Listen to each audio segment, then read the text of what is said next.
La mission des gens de la francophonie qui étaient arrivés au Cameroun pour nous projeter vers l'année 2018 s'achève aujourd'hui avec très peu de choses à se mettre sous la dent malgré une rencontre de façade intervenue hier avec les représentants de l'opposition camerounaise. Ceci intervient également au moment où le président Biya doit monter à la tribune des Nations Unies. L'ONU qui est le concert des nations mais dont le Cameroun ne peut pas espérer avoir une voix prépondérante aujourd'hui. On a même envie de se demander toujours pourquoi est-ce qu'il s'y est rendu, le chef de l'État et tout ce qui l'accompagne de ce côté-là, au-delà de toutes les fresques qu'il a dû traverser dans ce séjour new-yorkais. Il y a que sur place, ça brûle et la région anglophone du pays est à feu et à sang. On craint des lendemains difficiles. Depuis les premières heures de cette matinée à Muyuka, Limbe et toutes les autres villes environnantes, il y a beaucoup de manifestants dans les rues avec des pancartes. C'est totalement un enchaînement qui nous inquiète. Depuis hier, le gouverneur de la région du Nord-Ouest, Adolphe Lélé-Lafrique, a décrété des mesures conservatoires, parlant donc de l'état d'urgence ou encore de l'état de siège. Bon, on le verra tout à l'heure. Le Cameroun, autant le dire, vit des moments difficiles au niveau de la préservation de sa paix. Nous allons continuer d'en parler au cours de ce programme de divertissement, mais que dis-je, d'informations décalées. Voici le Zénith, émission d'utilité publique. Merci d'accueillir chez vous l'ensemble du panel. Bienvenue, bonjour à vous, Charles Armel Mbachou. Bonjour, Sam Sévérin. Voilà, à votre suite, nous allons accueillir Megui, bonjour. Bonjour Sam Sévérin et bonjour à vous, chers téléspectateurs du Zénith. Très bien. Bambok Bengan, on vous accueille, bonjour. Bonjour Sam, mais à votre suite, permettez Sam que moi je salue les étudiants de la High Institute for Business Management and Science qui avaient vu ces problèmes un peu avant comme une espèce de prémonition. Sam, ils ont cherché eux-mêmes, les étudiants, à délocaliser leur institut de nord-ouest à Bafoussam. Et ils ont trouvé un vieux collège à Bafoussam qui n'existait plus, collège Le Baouba. Ils ont exigé de leurs dirigeants qui voulaient déjà partir à l'étranger, un certain Ghanéen, pour lui dire, monsieur, venez nous faire des études à Bafoussam. Donc les étudiants eux-mêmes, ils sont en train d'appeler les autres camarades pour venir à Bafoussam. Vraiment, c'est un acte. Je ne sais pas comment on peut prendre. Voilà, il y a déjà, vous parlez de l'école, un établissement catholique qui a brûlé là-bas il y a quelque temps. Tout à fait, vraiment, effectivement. Et la série d'explosions auxquelles on a droit, vous êtes inquiet? Je suis vraiment inquiet, Sam. Encore qu'on nous annonce les marches partout dans les deux régions, même les femmes sont entrées là-dedans, notamment à Limbe et à Muyuka, et ça devient inquiétant. Et en plus de ces bombes, qu'on ne pensait pas qu'on allait arriver là, maintenant je souhaite également que les mesures, j'allais dire, que le gouverneur a prises tout à l'heure puissent quand même permettre des mesures fortes de renforcement donc, de la sécurité dans ces parties du pays. On va le dire également, on attendra de voir le dialogue franc se mettre en place pour régler une bonne fois cette question dite anglophone qui remonte même à des années passées de l'histoire du Cameroun. Voilà, on va commencer ce programme comme d'habitude avec l'histoire du jour racontée par Tendance qui nous permettra en guise de préambule de bien nous installer, mais également vous qui nous regardez, qui nous faites l'honneur de nous regarder tous les jours, de bien vous installer. Bienvenue donc à toi Tendance. Bonjour.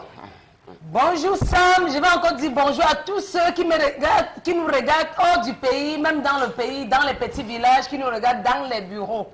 Megui, je vais commencer par te poser une question. Tu peux demander les excuses à la petite de ton mari? Comment je fais déjà pour la connaître au point de lui demander des excuses? Donc le Jacques, la mère qui va te conter l'histoire-ci. Si tu es sensible, c'est que tu peux aller demander des excuses.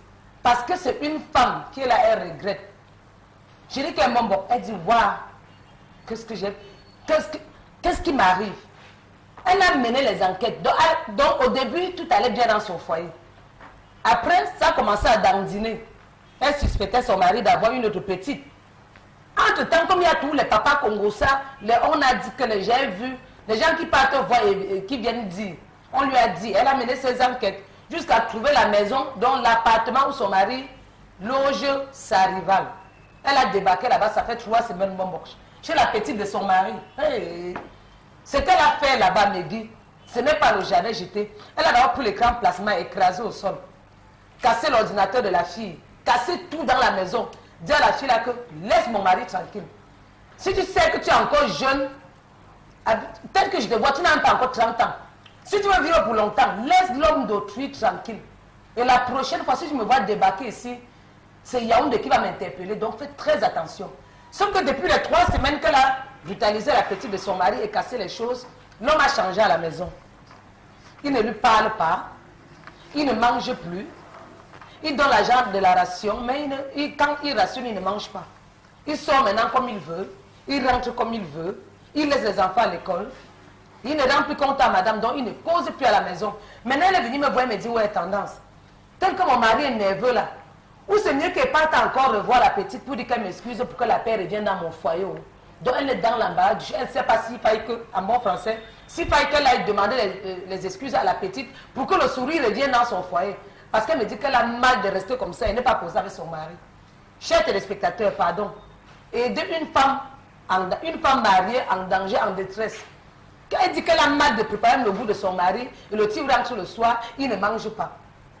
Quand il se lave, il dort, et le matin, donc voilà parti. Pas de causerie qui passe. Pardon, elle a besoin de vos conseils, parce qu'il sait qu'elle nous regarde. Maman, laisse. Les téléspectateurs vont résoudre ton problème. Laisse ma chérie. Bien, merci. On est donc là toujours dans la rubrique des faits qui concernent la vie des couples. Mbongbok Bengan, vous nous aidez à mieux comprendre les problématiques qui se dégagent de cette histoire. Oui, la première chose à noter, c'est que la femme au foyer, celle qui est mariée, n'aurait pas dû aller agresser sa rivale. C'est comme ça qu'elle l'appelle la rivale. Pour quelle raison? Parce que le mari ne l'a pas menée à la maison. Donc, il n'est pas venu l'attaquer. Deuxièmement, le mari a un comportement, j'allais dire, souhaitable, je ne peux pas dire exemplaire, mais de fait qu'il cache sa maîtresse, et ça veut dire qu'il respecte sa femme à la maison. Donc il n'est pas allé fouiner, aller faire des enquêtes. Une femme n'enquête pas sur son mari si d'aventure il continue à fonctionner à la maison, à faire comme tout ce qu'il veut. Vous n'allez pas aller espionner votre mari. On n'espionne pas un mari. Donc la femme n'a pas voulu avoir le respect que lui donne son mari, et c'est pour ça que le mari se comporte comme ça. C'est vrai, ce comportement, j'allais dire, ce n'est pas pour le justifier. Il ne peut pas refuser de manger à la maison. Il faut passer. Quand tu rentres, tu redresses toute la maison, tu fais asseoir ta femme, tu lui dis que son comportement qu'il a eu n'est pas bien, et ainsi de suite. Sinon, ça risque demain d'affecter les enfants. Donc que ce mari, j'allais dire, revienne à lui. Est-ce qu'il faudrait davantage mettre en relief ici le fait que le monsieur se mette à bouder, à tout refuser de la part de sa femme, ou encore l'attitude qu'il a eue finalement en relation avec l'infidélité? Non, l'infidélité n'a pas de problème ici, Sam. L'infidélité, il y a 2 problèmes fondamentaux. Le premier, c'est que le mari n'a pas à bouder sa femme. Il doit continuer à manger. Sinon, ça, c'est un acte condamnable dans la tradition. Vous ne devez pas refuser la nourriture que vous transmettez votre femme. Vous ne devez pas. Si vous refusez, vous vous justifiez. Vous dites, madame, aujourd'hui, par rapport à tel, je n'ai pas le goût. Mais là, tu te justifies.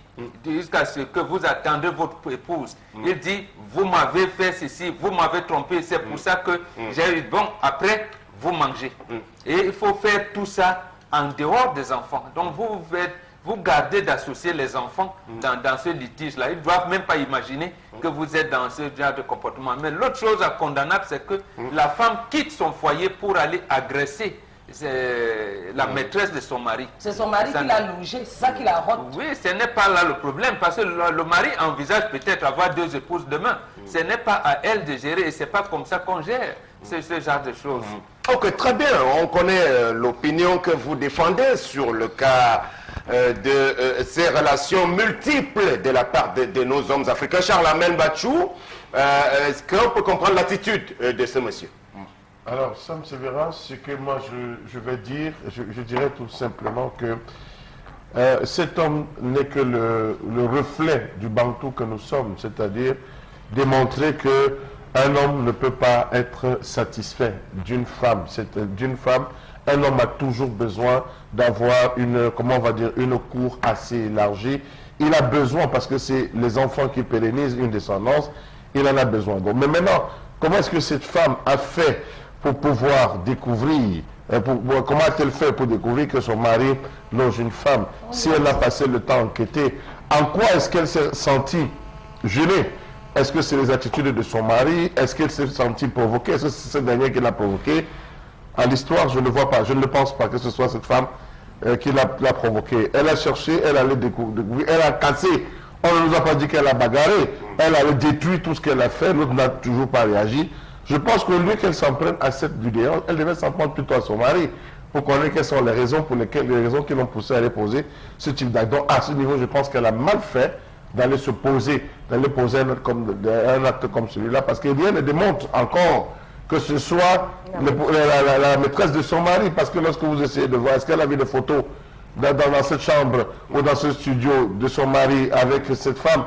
Est-ce qu'elle a vu des photos d'un enfant? Est-ce qu'elle a vu aller comme ça, tout casser? Je pense qu'il y a une violation de domicile et cette femme est en droit de lui porter plainte et de se retrouver devant les tribunaux pour qu'elle justifie un acte comme celui-là. Est-ce qu'elle est tombée sur une facture qui atteste qu'effectivement c'est son mari qui paie? Donc il y a tout ça qui rentre en jeu.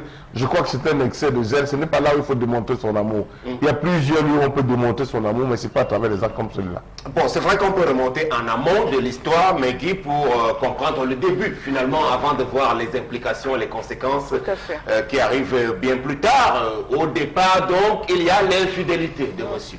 Donc je crois bien que c'est de là que tout est parti. Ben oui, Sam Sévérin, c'est dommage qu'on n'ait pas eu assez de détails sur ce qui aurait pu pousser déjà cette femme à aller commettre cette bêtise.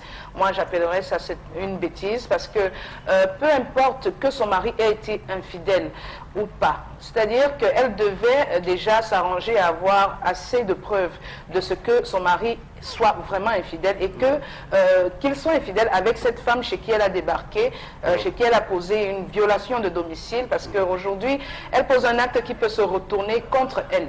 Oui. Qui peut se retourner contre elle. Elle n'a pas été intelligente du tout. C'est-à-dire que vous pouvez mener des investigations, ça c'est des choses qui arrivent.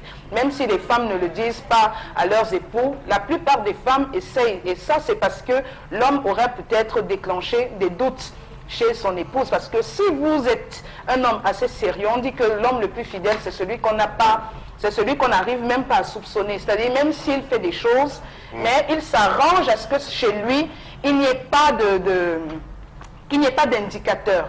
C'est-à-dire, il fait tout pour préserver sa femme, même s'il fait des trucs dehors, mais il fait tout pour préserver sa femme, afin que celle-ci ne se rende même pas compte. Mais quand une femme commence à douter, à enquêter, c'est parce qu'on lui aura donné des raisons de le faire. Et là, la jalousie, c'est un sentiment comme tout un autre. Hein. C'est un mauvais sentiment, mais malheureusement, c'est un sentiment que l'on peut ressentir quand on aime. Personne n'aimerait partager ce qu'il aime.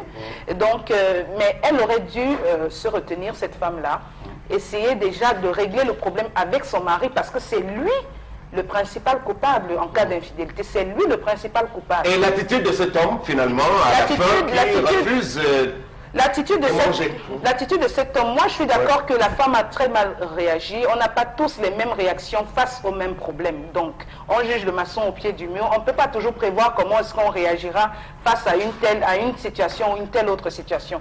Mais s'il arrive que sa femme effectivement a raison et qu'il reconnaisse lui-même qu'effectivement il a une maîtresse qui loge et tout, je pense quand même qu'il aurait pu faire profil bas. Peut-être se fâcher, oui, mais il aurait pu faire profil bas, sachant que si sa femme est allée poser ce genre d'acte-là, c'est déjà lui le principal coupable, parce qu'il lui a donné des raisons d'aller poser cet acte-là. Et c'est lui qui devrait faire en sorte que, même si le problème doit s'arranger, pouvoir trouver, je ne sais pas, une méthode pour pouvoir calmer les choses. Oui, tendance. Ah, les hommes aiment les faux problèmes. Donc, c'est moi la mauvaise, elle la bonne. C'est ça? C'est ce que ton comportement veut dire. Il y a les signes qui ne trompent pas. Qu'un homme change. Quand tu es à la maison avec un homme et qu'il change, il y a les signes qui ne trompent pas. Même sexuellement, tu constates vite. Voilà. Même moralement, il n'est même plus présent partout. Oui, nous les femmes, il faut être vigilantes.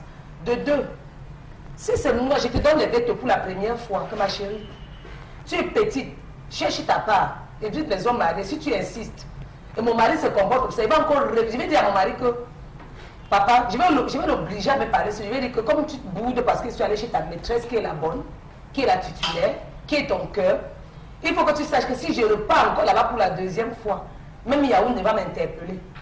Je dis un peu ça. J'attends un peu ta réaction.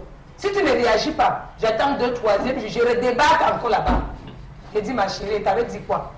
Que tu laisses mon époux tranquille, non? Que tu laisses le père de mes enfants tranquille, non? C'est qu'elle même le 9e va m'appeler, ça ne va pas suffire. Même Bonanjo ne doit pas intervenir pour cette affaire. Parce qu'on ne sait pas ce que ça fait quand tu es à la maison avec les enfants. Oui, tu rationnes, tu ne me parles pas. Je braise mes dos au feu. Je ponce même mes lèvres, je ponce. Parfois, même je me rends il ne rationne même pas à la maison. Ouais. Par contre, celui-là, il rationne tout de même. Hein, parce qu'il veut rester responsable de ses obligations. Je vais mettre ce que Charles amène, ce que veut mettre le don. Le bailleur va être au courant que mon mari loge une femme dans sa maison. Je vais chercher que le feu. Je mets le feu dans la cité là. On nous convoque, nous trois. C'est que parmi nous, il y a les gens qui vont là en prison. Le bailleur va être au courant. Toi-même, la fille, ta famille va savoir que tu es une arracheuse de mari. Même mon gars, je n'ai pas besoin d'appeler sa famille parce qu'en appelant sa famille, on va dire qu'on négocie. On ne négocie rien parce que c'est moi qui passe le moment difficile. J'ai les insomnies. Préparer le bon goût de quelqu'un, il ne mange pas. Alors, oui, tout à fait. Non, la bonne attitude ici pour l'homme, c'est de blâmer son épouse, c'est pas de faire profil bas.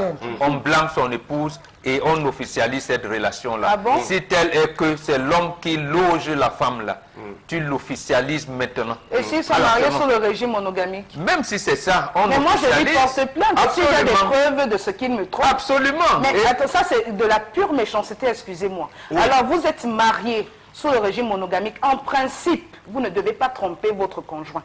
En principe, si vous le faites, ça veut dire que vous êtes en infraction. Tout à fait. Et c'est puni par le code pénal. Je suis d'accord avec vous. Vous le faites, vous êtes en infraction. Si vous êtes découvert, je suis désolé, c'est vous qui devez faire profil bas. Parce que même la maîtresse... Même la maîtresse, j'ai dit, le droit n'a jamais réglé les problèmes de sentiments. Ah bon? Jamais. La tradition règle les problèmes de sentiments. Absolument. La tradition... Non, pas absolument. On n'est pas dans l'absolu quand même. Ah bon? La tradition règle les problèmes de cœur. Je vous explique. Absolument.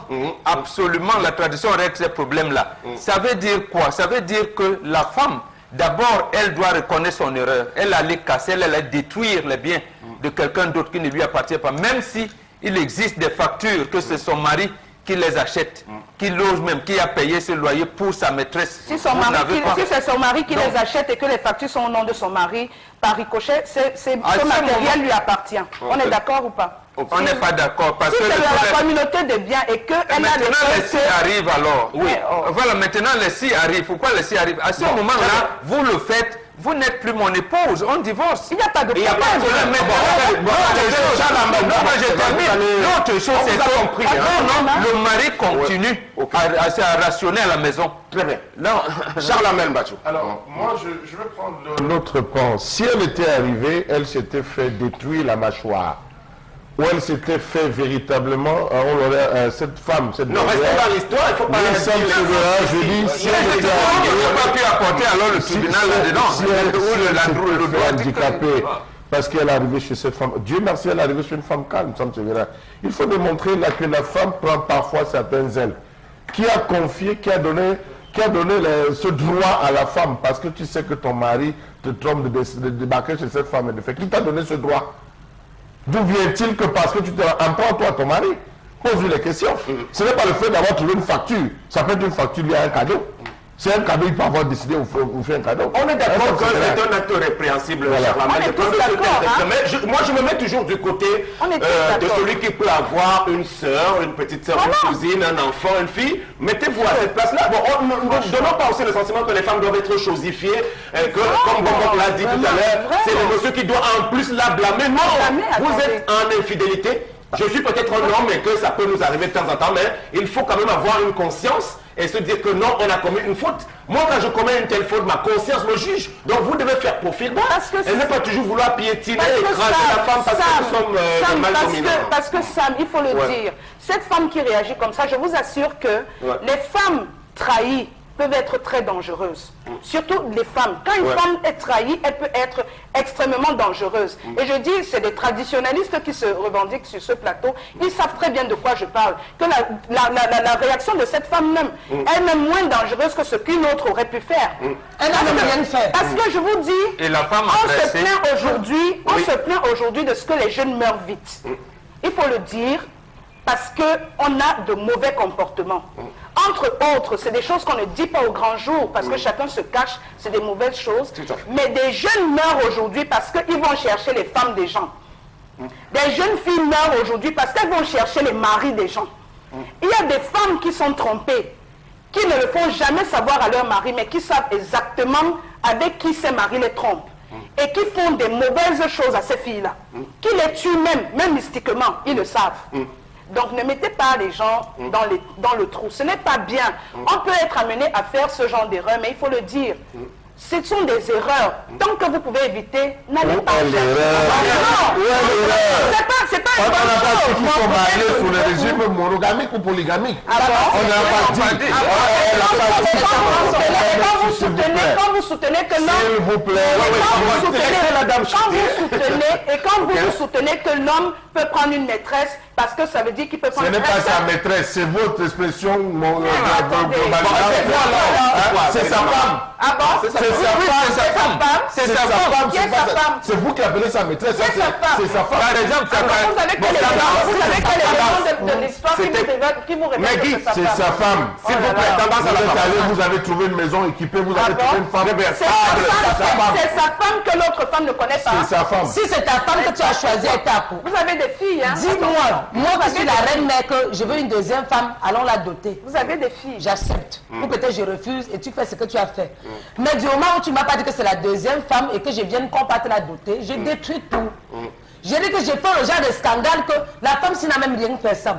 Parce qu'une comme moi, je vais prier, le Seigneur va me donner la force. C'est qu'elle va te faire ton fuck-up, c'est qu'elle va te faire... Mais tendance, on peut dire qu'il existe des points de droit, on peut prouver. Non, vous pouvez saisir, même comme Bombok nous dit que le droit ne règle pas, mais il y a quand même des droits ça me regarde. pour ne pas tomber sous le coup d'une autre infraction. Mon problème, c'est le comportement de mon mari. Quand il rentre à la maison, il ne me parle pas. Il sort lui comme il veut. Il rationne, mais il ne mange, mais il me fait, je meurs psychologiquement. Voilà. Ça, c'est me faire mourir avant mon jour.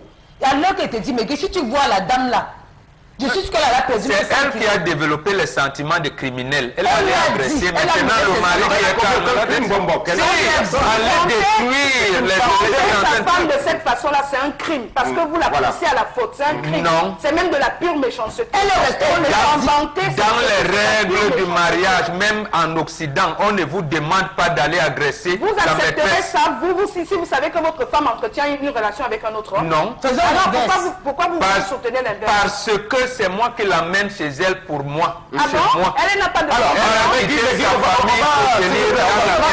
les messages. C'est moi qui suis allé Est-ce qu'on peut aller en ordre, Parce que monsieur? je suis allé chez sa On prend les messages. 500 000, elle vaut 500 Voilà. 000 francs. S'il vous plaît. Est-ce qu'on en a quelques réactions? Oui, on a des réactions, donc merci pour l'histoire. Parlant de l'histoire de tendance, une fois de plus, merci pour les observations.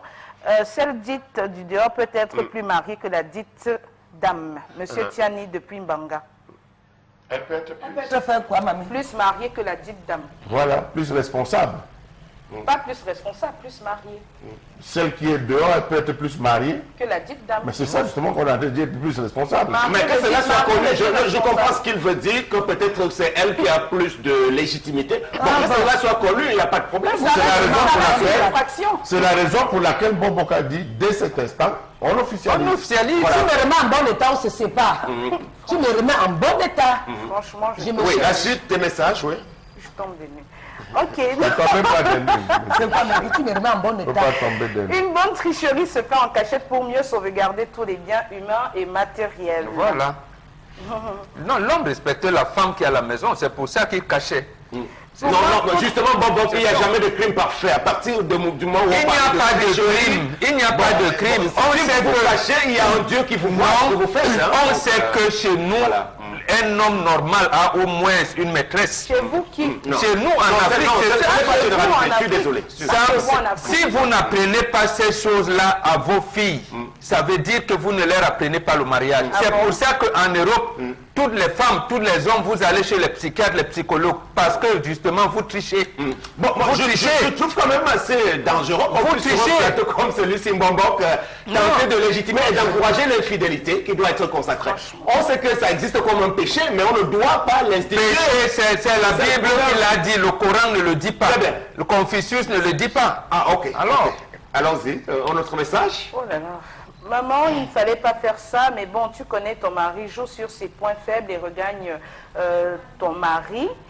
Pardon, et regagne ton mari s'il dort encore à la maison. Cela veut dire que tu peux regagner ton foyer. Niga, CCC d'Aquanor. Voilà. C'est pas facile, hein. Alors, bonjour à vous, s'il vous plaît. Non. Pardon, le message est très très mal formulé.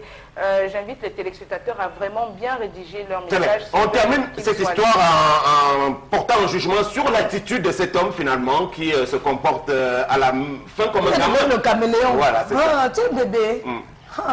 Donc par exemple, il ne doit pas, il est condamnable parce qu'il refuse la nourriture de son mari, de sa femme à la maison. Ça, c'est condamnable. Ah, il est condamnable parce qu'il refuse la nourriture, mais il n'est pas condamnable quand il est infidèle. Non, non, ce n'est pas l'infidélité, ça. C'est pas l'infidélité? Non, non. L'infidélité. C'est pour le gros cœur, Megui. Quelqu'un là, il a tort.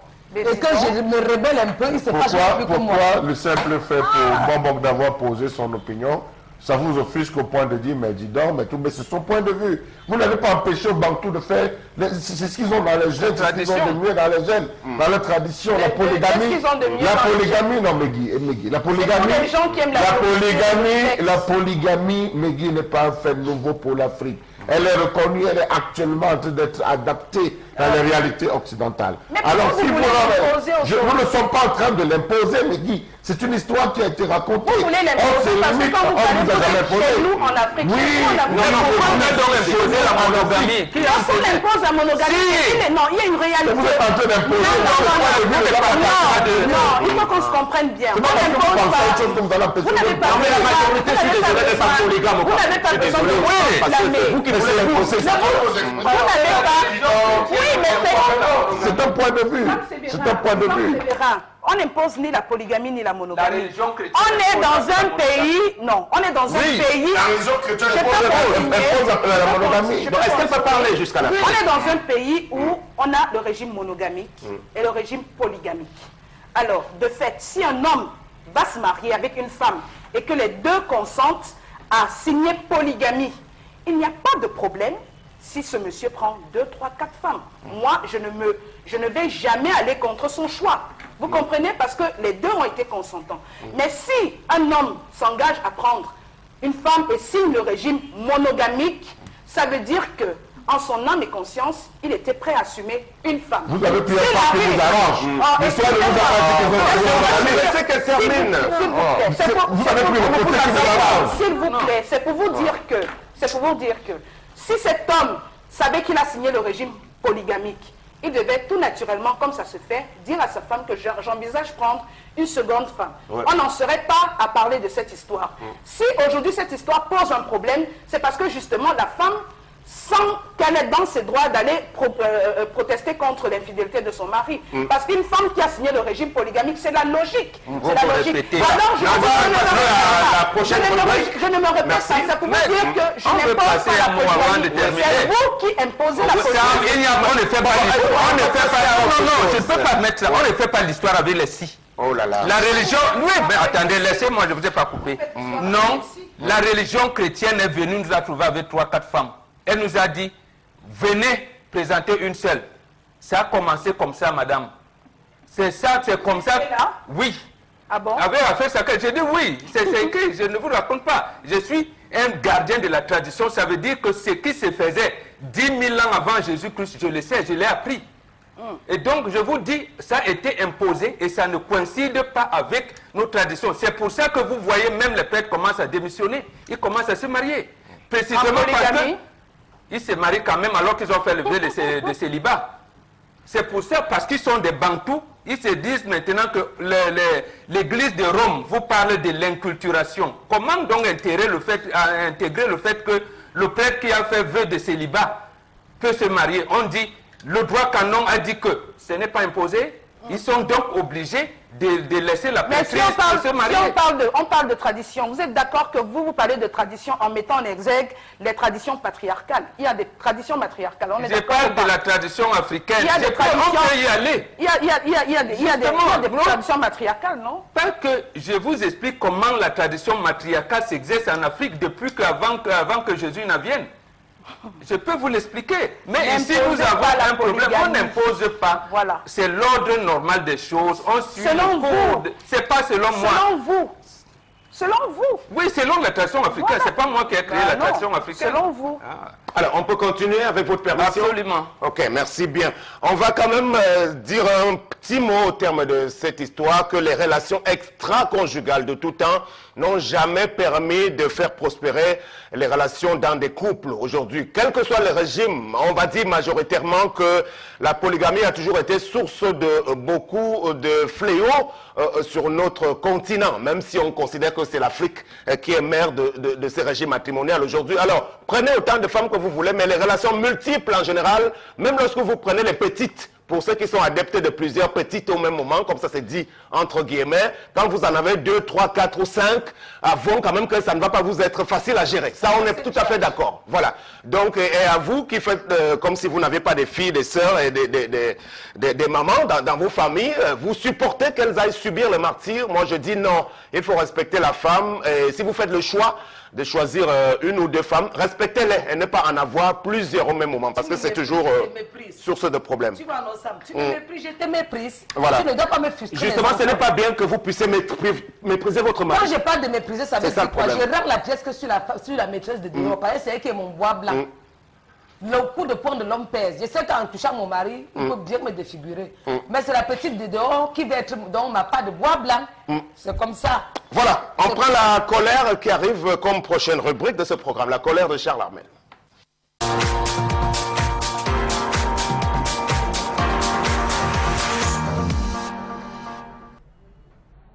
Je m'interroge ce jour sur la question du trop plein, oui, de conseils, plus particulièrement le Conseil national de la sécurité. À quoi nous sert véritablement le Conseil national de la sécurité à un jour comme celui-ci, ou à un moment comme celui-ci? Conseil national de la sécurité créé le 8 janvier 2009 au Cameroun. À quand remonte la dernière session du Conseil national dans ce pays, dans un contexte où même le secrétariat du BOS n'a aucun officier? À quand remonte la mise en place des résolutions et stratégies adoptées par le Conseil national de sécurité? Quel est le rôle du Conseil national de sécurité dans un contexte où notre pays est en proie à une attaque collective sur tous les plans? Bamenda, nord-ouest, sud-ouest, extrême nord et j'en passe. Quel est le rôle du Conseil national de la sécurité dans un contexte d'insécurité routière? 4190 accidents en 7 mois avec l'implication de nombreux touristes. Quelle fut la position du Conseil national de la sécurité dans l'ensemble des crises de la diaspora vécues par les émissaires du chef de l'État? Quelles sont les résolutions et propositions d'orientation du renseignement prévisionnel formulé à l'endroit de la stabilité du Cameroun, notamment à travers la crise anglophone? Quel est le bilan du Conseil national de la sécurité à côté de la délinquance classique, cas des agressions des quartiers maquillés, commandant, cité SICAM et j'en passe, cas des vols à main armée, atteinte aux personnes et aux biens, méfaits des coupeurs de route, au désormais phénomène de prise d'otages, à la piraterie et à la somme d'attentats terroristes? Quel est le bilan du Conseil national de sécurité à ce jour, pratiquement en plein 8 ans de sa création, avec le braquage de banques, des actes de piraterie dans les côtes maritimes et des actes flagrants de délinquance? Boko Haram à l'extrême nord depuis des mois. La situation du nord-ouest transformée en champ de mine. La constante menace des émeutes dans la région du nord-ouest. Et aujourd'hui, on se demande, avec le cas de ce matin, qu'est-ce qui ne va véritablement pas au Cameroun? En Europe, on a le Conseil de sécurité. Aux États-Unis, on a le Conseil de sécurité dont le rôle est de renseigner à temps, de discuter et de mettre sur pied un ensemble de stratégies. Au Cameroun, il nous a proprement parlé à quoi? Point d'interrogation, pour que prospère le terrorisme. Alors c'est M. Paul Atangandji qui est à la tête de ce conseil dit de sécurité au Cameroun, la sécurité intérieure d'une nation qui relève donc de bien de structures qui sont connues, la Direction générale à la sûreté nationale, le secrétariat d'État à la défense.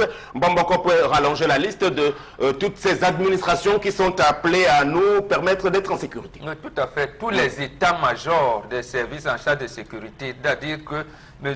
Atangandji, Paul Atangandji, on l'appelle d'ailleurs, là c'est un rang et prérogative de ministre, d'ailleurs on l'appelle ministre, il coordonne tous les rapports de ces services de sécurité, là, les états-majors des services de sécurité, pour proposer au président de la République, le chef suprême des armées, les voies et moyens pour contenir et régler ce qu'il y a lieu de régler.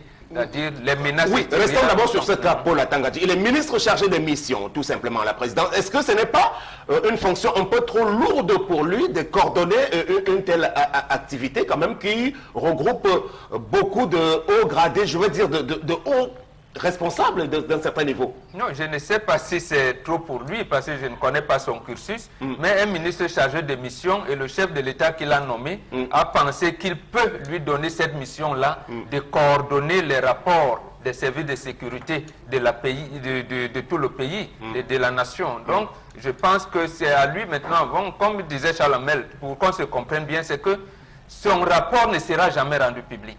Parce que là-bas, c'est là où on parle vraiment de la grande muette. Les rapports qui viennent de la DGSN, de la DGRE, de l'état-major de l'armée de terre, de l'armée de l'air, de l'armée marine, ainsi de suite, du ministère de, comment on l'appelle, de l'administration territoriale, voilà, de la décentralisation par la préfectorale. Bon, il les combine. Maintenant, on doit juger, et là, il a raison en chutant dessus, par le comportement du gouvernement dans le règlement de ce qui est crise de sécurité dans le pays. Donc, lorsqu'on ne voit pas ce règlement-là, on se pose des questions comme il a effectivement fait de les poser. Que fait ce service à ce moment-là? Les bombes, on était déjà d'une guerre, c'est eux qui ont dit, c'est leur terme, guerre asymétrique avec Boko Haram. Pourquoi est-ce qu'a-t-on pris véritablement les renseignements pour qu'on ne se pose plus à une autre guerre asymétrique avec les bombes? Déjà, nos policiers sont menacés. Déjà, ce n'est pas bien.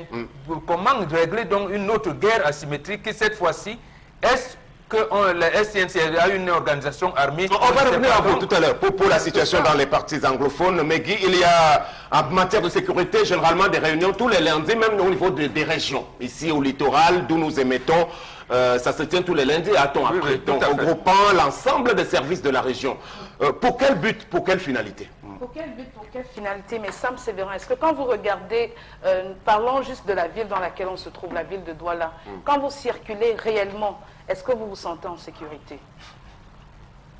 Est-ce que vous vous sentez en sécurité, Mbombo? Non, non, les Nangaboko, c'est le voilà. Les Nangaboko, dans les marchés, je vous dis, au vu et au su de tous, tout à fait.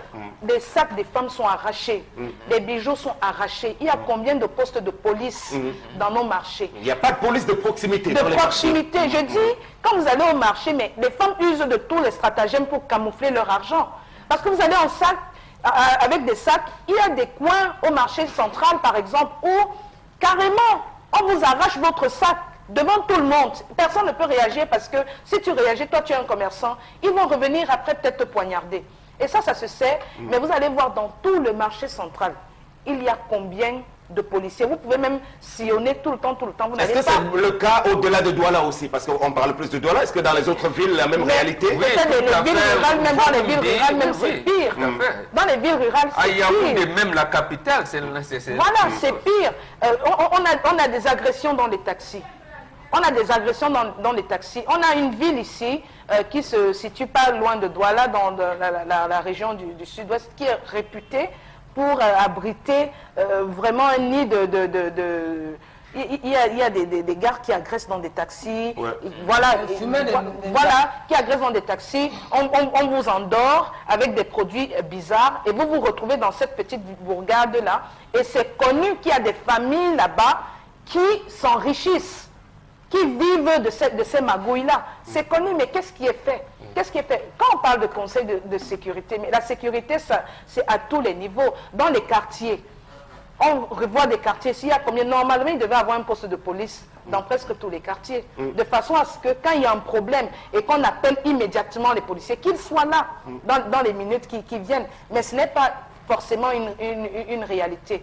La circulation routière, même déjà au niveau de la circulation routière, on n'est pas en sécurité. On est vraiment on va pas revenir à sécurité. vous. Même question également pour Tendance. Sommes-nous vraiment en sécurité aujourd'hui de la part simplement des policiers et gendarmes quand on regarde à travers notre environnement? Quel est votre regard Tendance? Mon pays me fait peur, ça. Il y a une boulangerie, c'est à quoi? Si vous partez là, les Nangabo que vous agressent avec la lame en journée. Et les gens passent. Toi, le passant, tente de parler alors. Tu vas parler à qui? Est-ce qu'il va te regarder? Tu parles même, il te suit, il te poignarde, étant peut-être dans ta voiture. Au quartier, même tu ne peux pas discuter avec un gars. Il va te dire, ma chérie, comme tu marches, la contrôle tes pas. Je vais t'abattre. Et s'il te dit, ça ne prend pas mal. Il faut contrôler tes pas. Parce qu'il savait qu'il marche.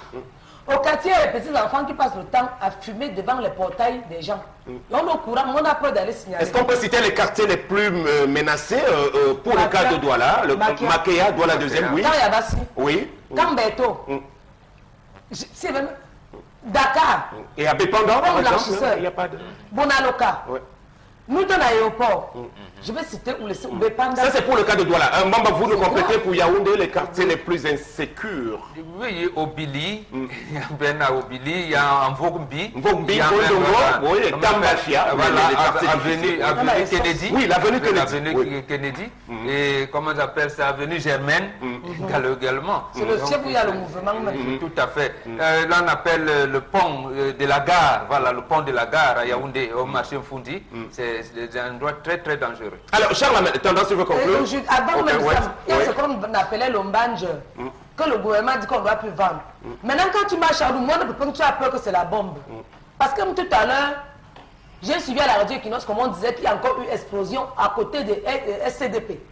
Donc, alors où je suis dans mon pays, me fait peur ça. Où je vais fuir que des pays, où je vais seulement faire comment. Que les peuples restent comme ça, mais c'est Tout à fait. Tu as raison d'avoir pas tendance. On va revenir tout à l'heure d'ailleurs sur les événements dans les parties sud-ouest et nord-ouest. Mais Charles Amel, le conseil que tu as voulu bien nous mettre sur la table, c'est pour dire que celui-ci, est-ce qu'il doit exister ou pas? Est-ce que c'est vraiment lui ce conseil-là?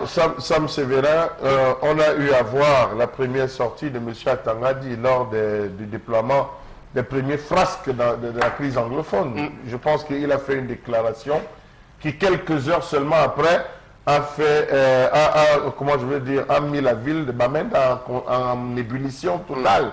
Lorsqu'il a dit qu'il n'y a pas de crise anglophone, il n'y a pas de crise anglophone, il n'y a pas de problème anglophone au Cameroun. Et le drame, je te complète, lui-même il a été, comment je vais dire, contenu dans l'hôtel, n'a pas pu sortir. Lui-même n'a pas pu sortir. Voilà. Il faut aussi dire que son bureau n'a pratiquement pas d'officier. Quand on parle de Conseil national de la sécurité, que ce soit aux États-Unis, que ce soit en France, c'est constitué de grands officiers, de hauts officiers de l'État. Alors, est-ce que lui qui n'a pas une formation militaire pourra véritablement traiter avec ces officiers qu'on connaît, ces hauts gradés de l'armée qu'on connaît? Comment est-ce qu'ils vont collecter les informations? Comment est-ce qu'ils vont traiter les informations qui vont être remis au chef de l'État parce qu'il est secrétaire permanent? On a vu les militaires se plaindre des hauts gradés de ceci et de la distraction des fonds. J'attendais que le Conseil national de la sécurité prenne en charge ce dossier pour essayer de discuter. On a vu la des défense nationale concernant les militaires relève toujours de ce conseil. on a parlé du Haut Conseil, c'est le Conseil national de sécurité. Il peut avoir un problème. Le Conseil national tient des sessions où on débat des problèmes épineux. Ouais. On a eu la grosse crise, la crise de ces militaires qui sont descendus dans les rues de Yaoundé. Je crois qu'après le Conseil de sécurité devait rapidement se concerter pour essayer d'analyser qu'est-ce qui ne va pas au sein de nos rangs. Alors, on a qui d'autre dans le même conseil? Parce qu'on a tous les hauts gradés, tous les chefs d'état-major, d'état-major des 9 forces de l'ordre. Et tous les responsables de commissaires de police, commissaires principaux. Alors, gardez la parole, Charlamel, pour la situation qui se vit, puisque M. Atangandji est précisément ressortissant de la région du Nord-Ouest. Bon, c'est vrai qu'on ne peut pas forcément faire le parallèle. Tout de même, qu'est-ce qu'il y a lieu de faire aujourd'hui de la part Le problème, c'est que même le gouverneur de l'Afrique l'a dit, que les événements de ces derniers jours nous font comprendre que nous sommes passés à une autre vitesse. Il y a changement maintenant. Est-ce qu'on va parler, on a lieu de parler de crise? Est-ce qu'on a lieu de parler de crise anglophone encore? Est-ce qu'il n'y a pas lieu de voir à travers cela des actes de terrorisme? Nous avons l'extrême nord qui est en feu, nous avons toute la nord-ouest qui est actuellement en train d'être en feu, nous avons le sud-ouest qui vient depuis ce matin de prendre la relève. Alors il faut se poser la question. Je pense qu'au lieu d'être aux États-Unis, à New York, là je se trouve actuellement avec le chef de l'État, c'était l'occasion d'être là et d'être informé, de discuter, mais pour savoir qu'est-ce qui ne va pas. La guerre, ça a changé. Aujourd'hui, c'est l'utilisation des bombes artisanales. Cette guerre devient asymétrique.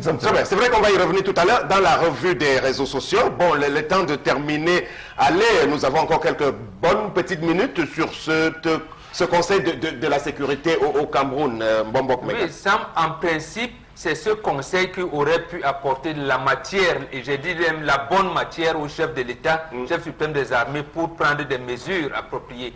Comme il a dit tout à l'heure, et c'est très grave, Sam, le secrétaire permanent, il se déplace avec le Premier ministre en fonction, avec 2 anciens premiers ministres, et ils sont séquestrés dans un hôtel.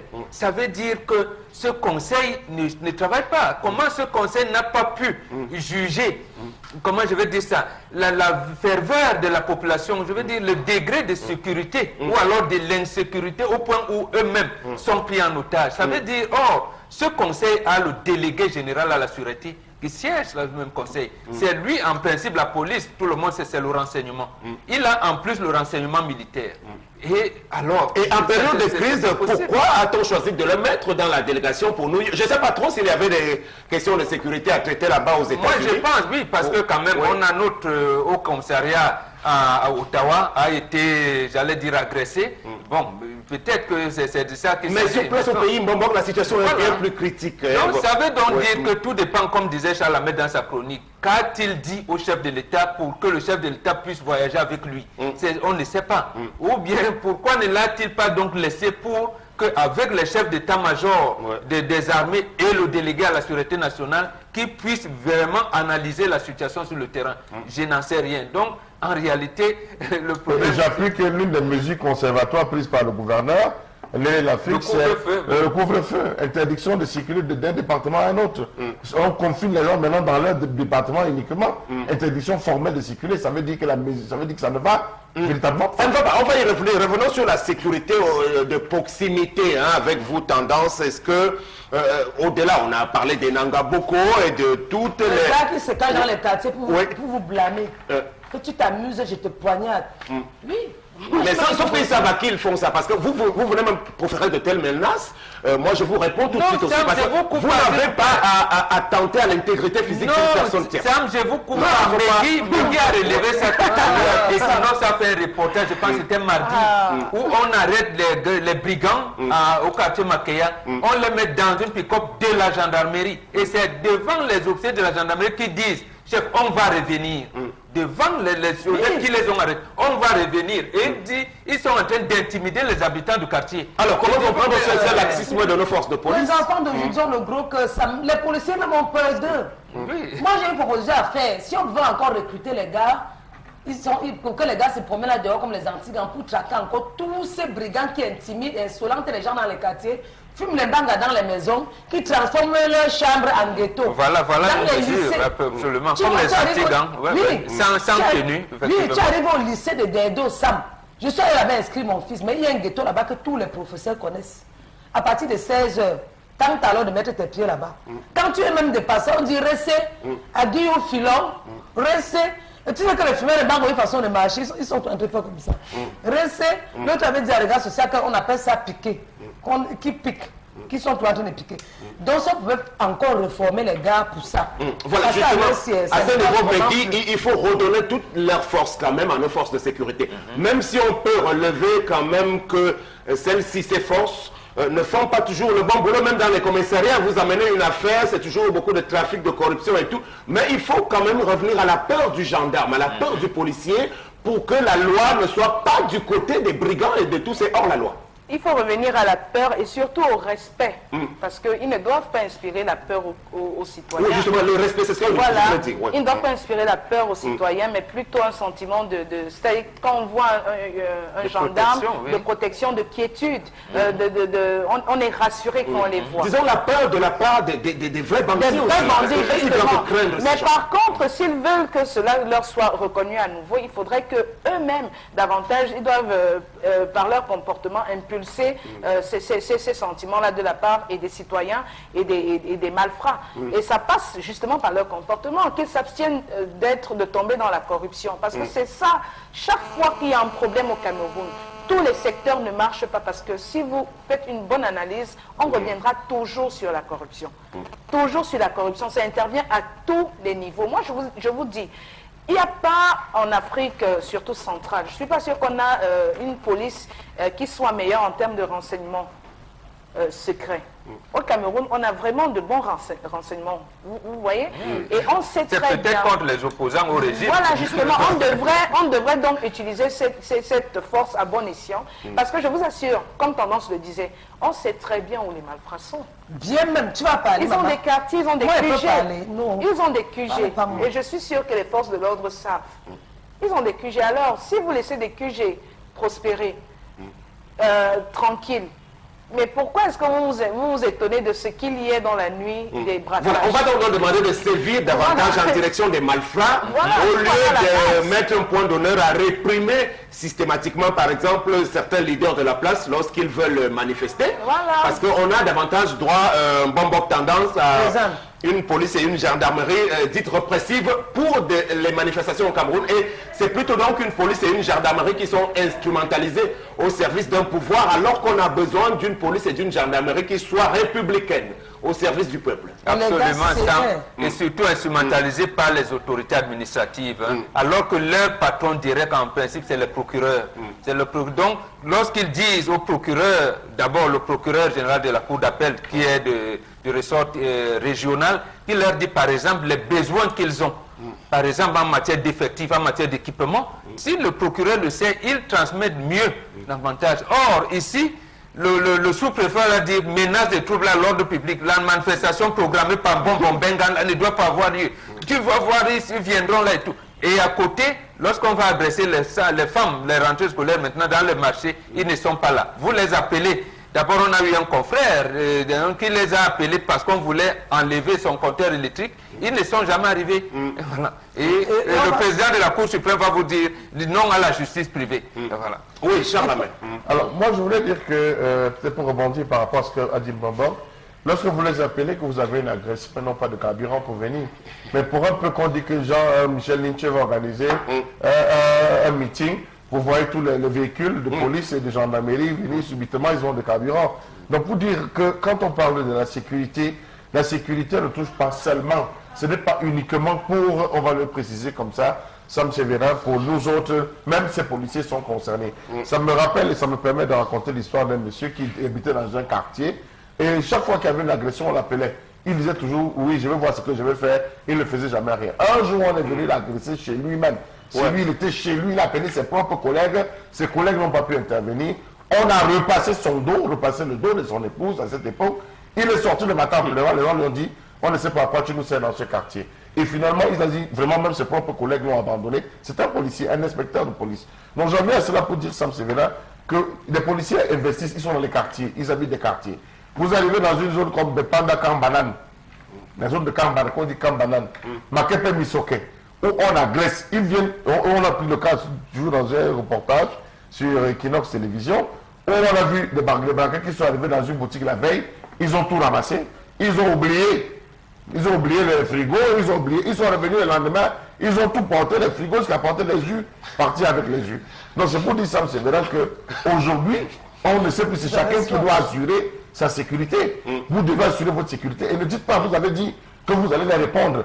Ça, c'est vraiment celui qui est devant vous. Lorsqu'il sort, il a pris une quantité de drogue.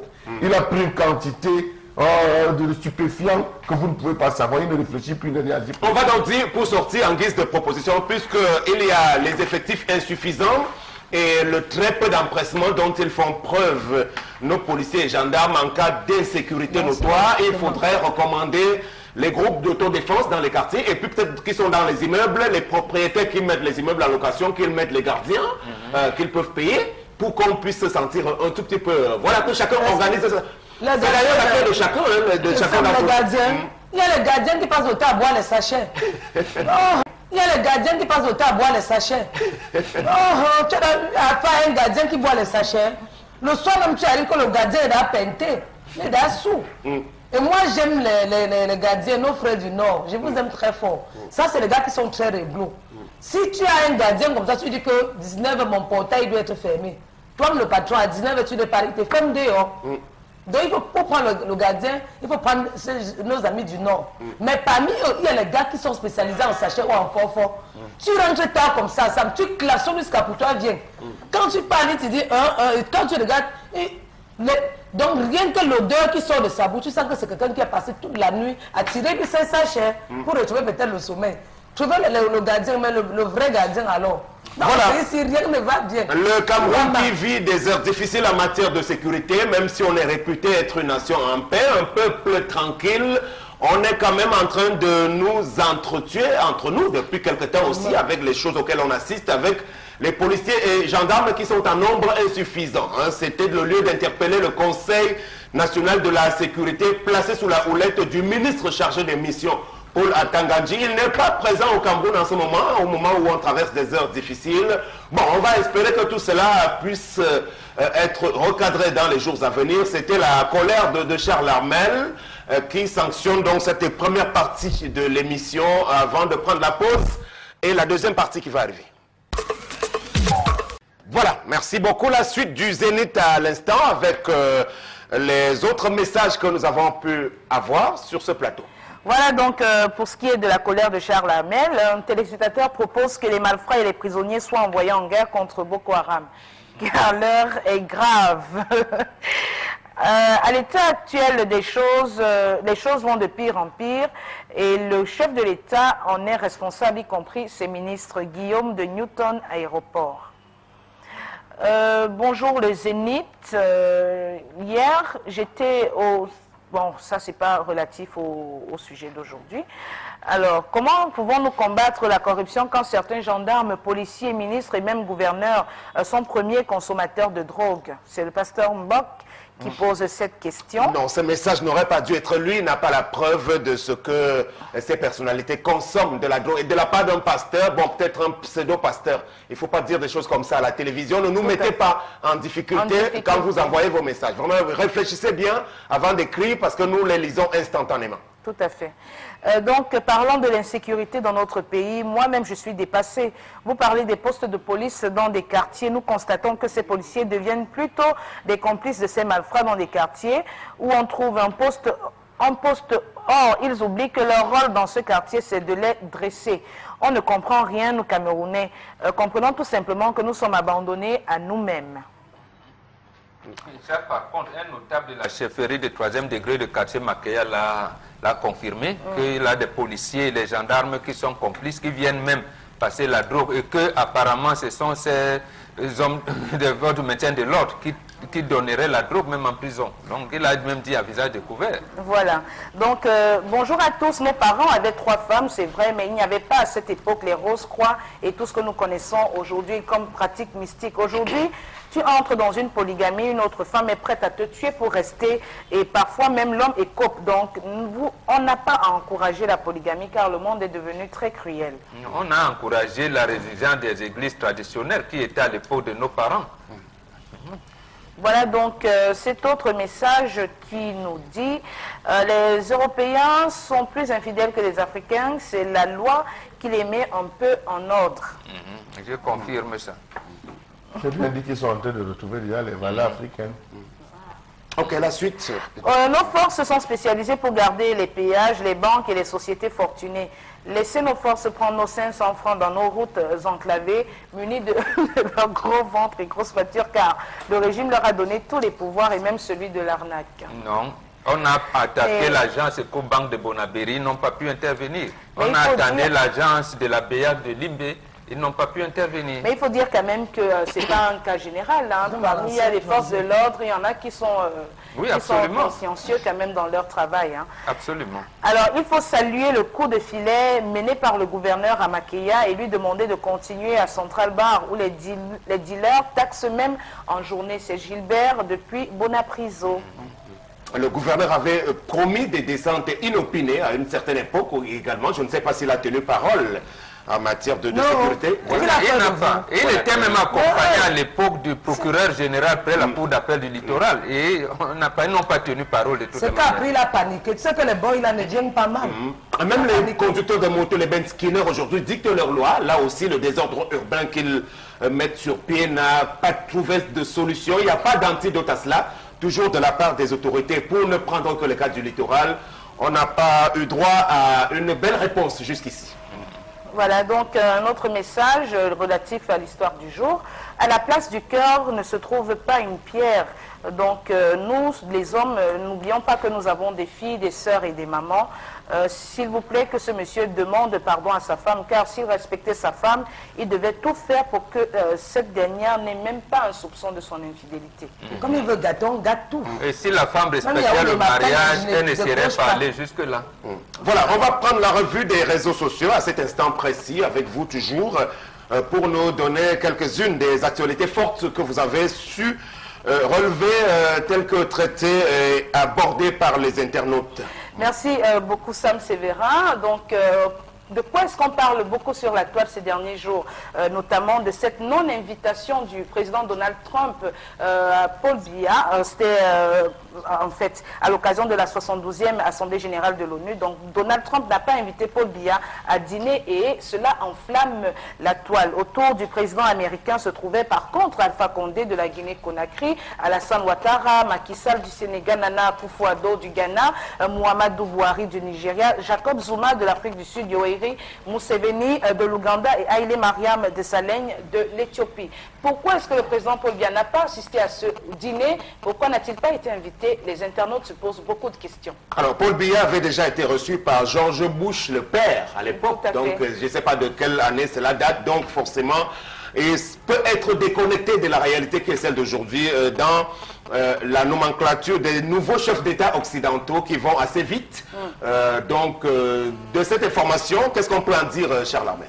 Alors, ce qu'on peut dire, quand vous avez des représentants diplomatiques qui sont effacés, qui sont inexistants, qui ne travaillent pas, qui ne protègent même pas les intérêts des propres ressortissants camerounais dans leur zone d'affectation, lorsque vous avez des personnes qui ne travaillent pas à mettre en place une véritable politique diplomatique de représentation, comme il est dit, on aboutit à cela. Je crois que si l'ambassadeur du Cameroun aux États-Unis jouait pleinement son rôle, on n'en serait pas là. Sam Sévérin, il aurait pris la peine de négocier tout au préalable, de rencontrer qui le droit, de discuter afin d'avoir, n'est-ce pas, toutes les autorisations nécessaires. Et on sait aujourd'hui que quand vous avez un président comme Donald Trump qui est quelqu'un de très osé, permettez-moi l'expression, quelqu'un de très, je veux dire, quelqu'un de très chaud, au sang chaud, qui bouge véritablement, qui fait des déclarations au pif et qui ne s'amuse pas à dire un certain nombre de choses. Alors peut-être que le chef de l'État du Cameroun voulait éviter cela, puisque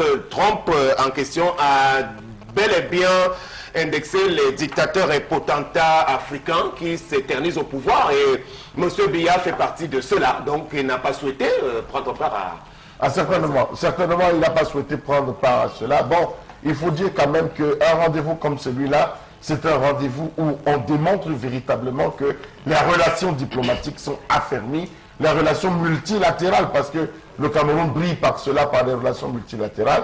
Donc je pense que c'est un moment comme celui-là qu'il fallait affirmer cela à travers leur présence. Qu'un Macky Sall soit là, qu'un Alpha Condé soit là, et que le doyen des chefs d'État ne soit pas là, quand même, ça pose un véritable problème. Bon, ça vous pose un problème peut-être à vous, Charles Armel, mais je pense que Mbombok Bengan, l'absence notoire de M. Biya à ces importants rendez-vous aujourd'hui, je crois qu'elle procède d'une réalité qui est celle d'un président africain qui n'est plus du tout en très bon terme avec les autres représentants de la communauté internationale. Les nouveaux dirigeants du monde aujourd'hui ne sont plus du tout en phase avec les chefs d'État comme les Sassou Nguesso et autres Paul Biya. Absolument, Sam, c'est ça le problème. Encore que si vous réécoutez le discours de Donald Trump, le président américain, il a dit que les entreprises américaines sont en train de faire les affaires en Afrique. Et lui, il voudrait les chefs d'État qui ouvrent, les chefs d'État africains qui donnent la possibilité, l'opportunité à ces entreprises-là de le faire. Et c'est là où, j'ai dit, le président camerounais a manqué de diplomatie, de présence, comme on dit. Parce que c'est en 2003, tout à l'heure de la rencontre dont vous faites allusion, c'était en février 2003, lorsque Paul Biya rencontre George Bush. Et c'était pourquoi? C'était pour donner aux Américains le cobalt et le nickel qui sont à Lomé. Et le Cameroun a la deuxième réserve du cobalt et du nickel au monde. Pourquoi le président Biya ne sait donc pas vendre même son sous-sol qu'il avait donné aux Américains? Voilà le problème aujourd'hui. Donc, cette société, justement, ne fonctionne pas véritablement. Sans publicité aucune, c'est la société Jovic, précisément parce qu'il y a une dame à la SNI, Madame Yawa Assatou, qui a dit qu'il faut créer Jovic SA pour que les intérêts du Cameroun soient remontent en surface, que le Cameroun puisse engranger plus de bénéfices dans ce cobalt et le nickel. Mais c'est bloqué quelque part. Il faut donc, sur le plan diplomatique, que le président de la République impulse. Mais malheureusement, il n'est pas présent sur le plan diplomatique et c'est dangereux. Le papy camerounais des chefs d'État africains qui a maille, bon, il doit quand même faire un discours aujourd'hui. Est-ce qu'il aura le temps d'être bien entendu finalement? Non, tu sais que mon père, il ne se dérange pas quand il veut faire le discours. Mais comme on ne l'a pas invité au dîner, c'est au dîner, non, Megui? Oui, au dîner. Je suis sûre que c'est certains Camerounais qui sont allés gâter, mais ça n'enlève rien sur lui. Dans son pays, vous l'insultez. Même chez les Blancs, c'est un coup monté, mais il se l'empête. Pater, ne gère rien. Finis ton discours, je suis de tout cas avec toi. Je sais qu'en parlant, on va dire que mamie a talakou. Oui, j'ai fait. Vous-même, quand vous faites la talakou, on ne vous fait rien. Je vais faire la talakou. Oui, c'est ça qui paye maintenant. Voilà, mais c'est sûr qu'il t'a entendu ou bien... Non, il me voit. Les gens qui sont autour. Il n'y a pas de problème à ça. Bon, Megui, qu'est-ce que vous pourriez vous-même nous suggérer sur le cas de ce chef de l'État camerounais qui prend part à la 72e Assemblée Générale des Nations Unies? Mais il faut quand même dire qu'il y a, à propos de cette information-là, une certaine ambiguïté. D'aucuns estiment que Paul Biya aurait refusé d'y aller. D'autres estiment qu'il n'a tout simplement pas été convié. Alors on est là des supputations, aucune information officielle de la part des services qui sont autour de lui. Tout à fait, mais il ressort quand même qu'il se balade une vidéo sur la toile dans laquelle on peut voir Donald Trump tenir des propos très durs à l'encontre de certains dirigeants africains, selon lesquels ils n'accepteront pas que des dirigeants africains aient des comportements de dictateurs envers leur peuple. Notamment, il y a des pays dans lesquels on tue les étudiants, des pays dans lesquels il y a des zones où les citoyens sont très mal. Bref, il a décrit un certain nombre de choses et selon les internautes qui indexaient quelques présidents présents justement à cette 72e Assemblée Générale de l'ONU, parmi lesquels il se pourrait que notre cher président Paul Biya se trouve. Voilà. Donc peut-être si le président de la République a décliné l'offre ou alors l'invitation, peut-être que ce serait à cause de ses propos. Disons-le très clairement, je ne sais pas pourquoi vous tournez, M. Biya fait partie des chefs d'État principalement indexés de tous ceux qui ont fait le déplacement de New York aujourd'hui. Parce que vous savez que le cas d'Alassane Dramane Ouattara, il ne va plus se présenter en Côte d'Ivoire. Oui, mais Sassou Nguesso n'était pas à ce dîner, parce que quand on cite les présidents... Bon, voilà, justement, j'ai évoqué Sassou Nguesso. Mais il y en a un qui était à la Maison Blanche, mais il n'a pas de bonne presse. Il y aurait Museveni de l'Ouganda. Pourquoi lui, quand le ça veut dire on dit que peut-être, comme on dit souvent, c'est le fils des Américains. Ça veut dire qu'on peut, Donald Trump peut fermer les yeux sur les exactions que Museveni fait sur le peuple. On reviendra donc peut-être évoquer bien plus tard les relations camerouno-américaines de ces dernières années. Comment est-ce que la diplomatie entre les États-Unis et le Cameroun a souvent fonctionné ces derniers temps?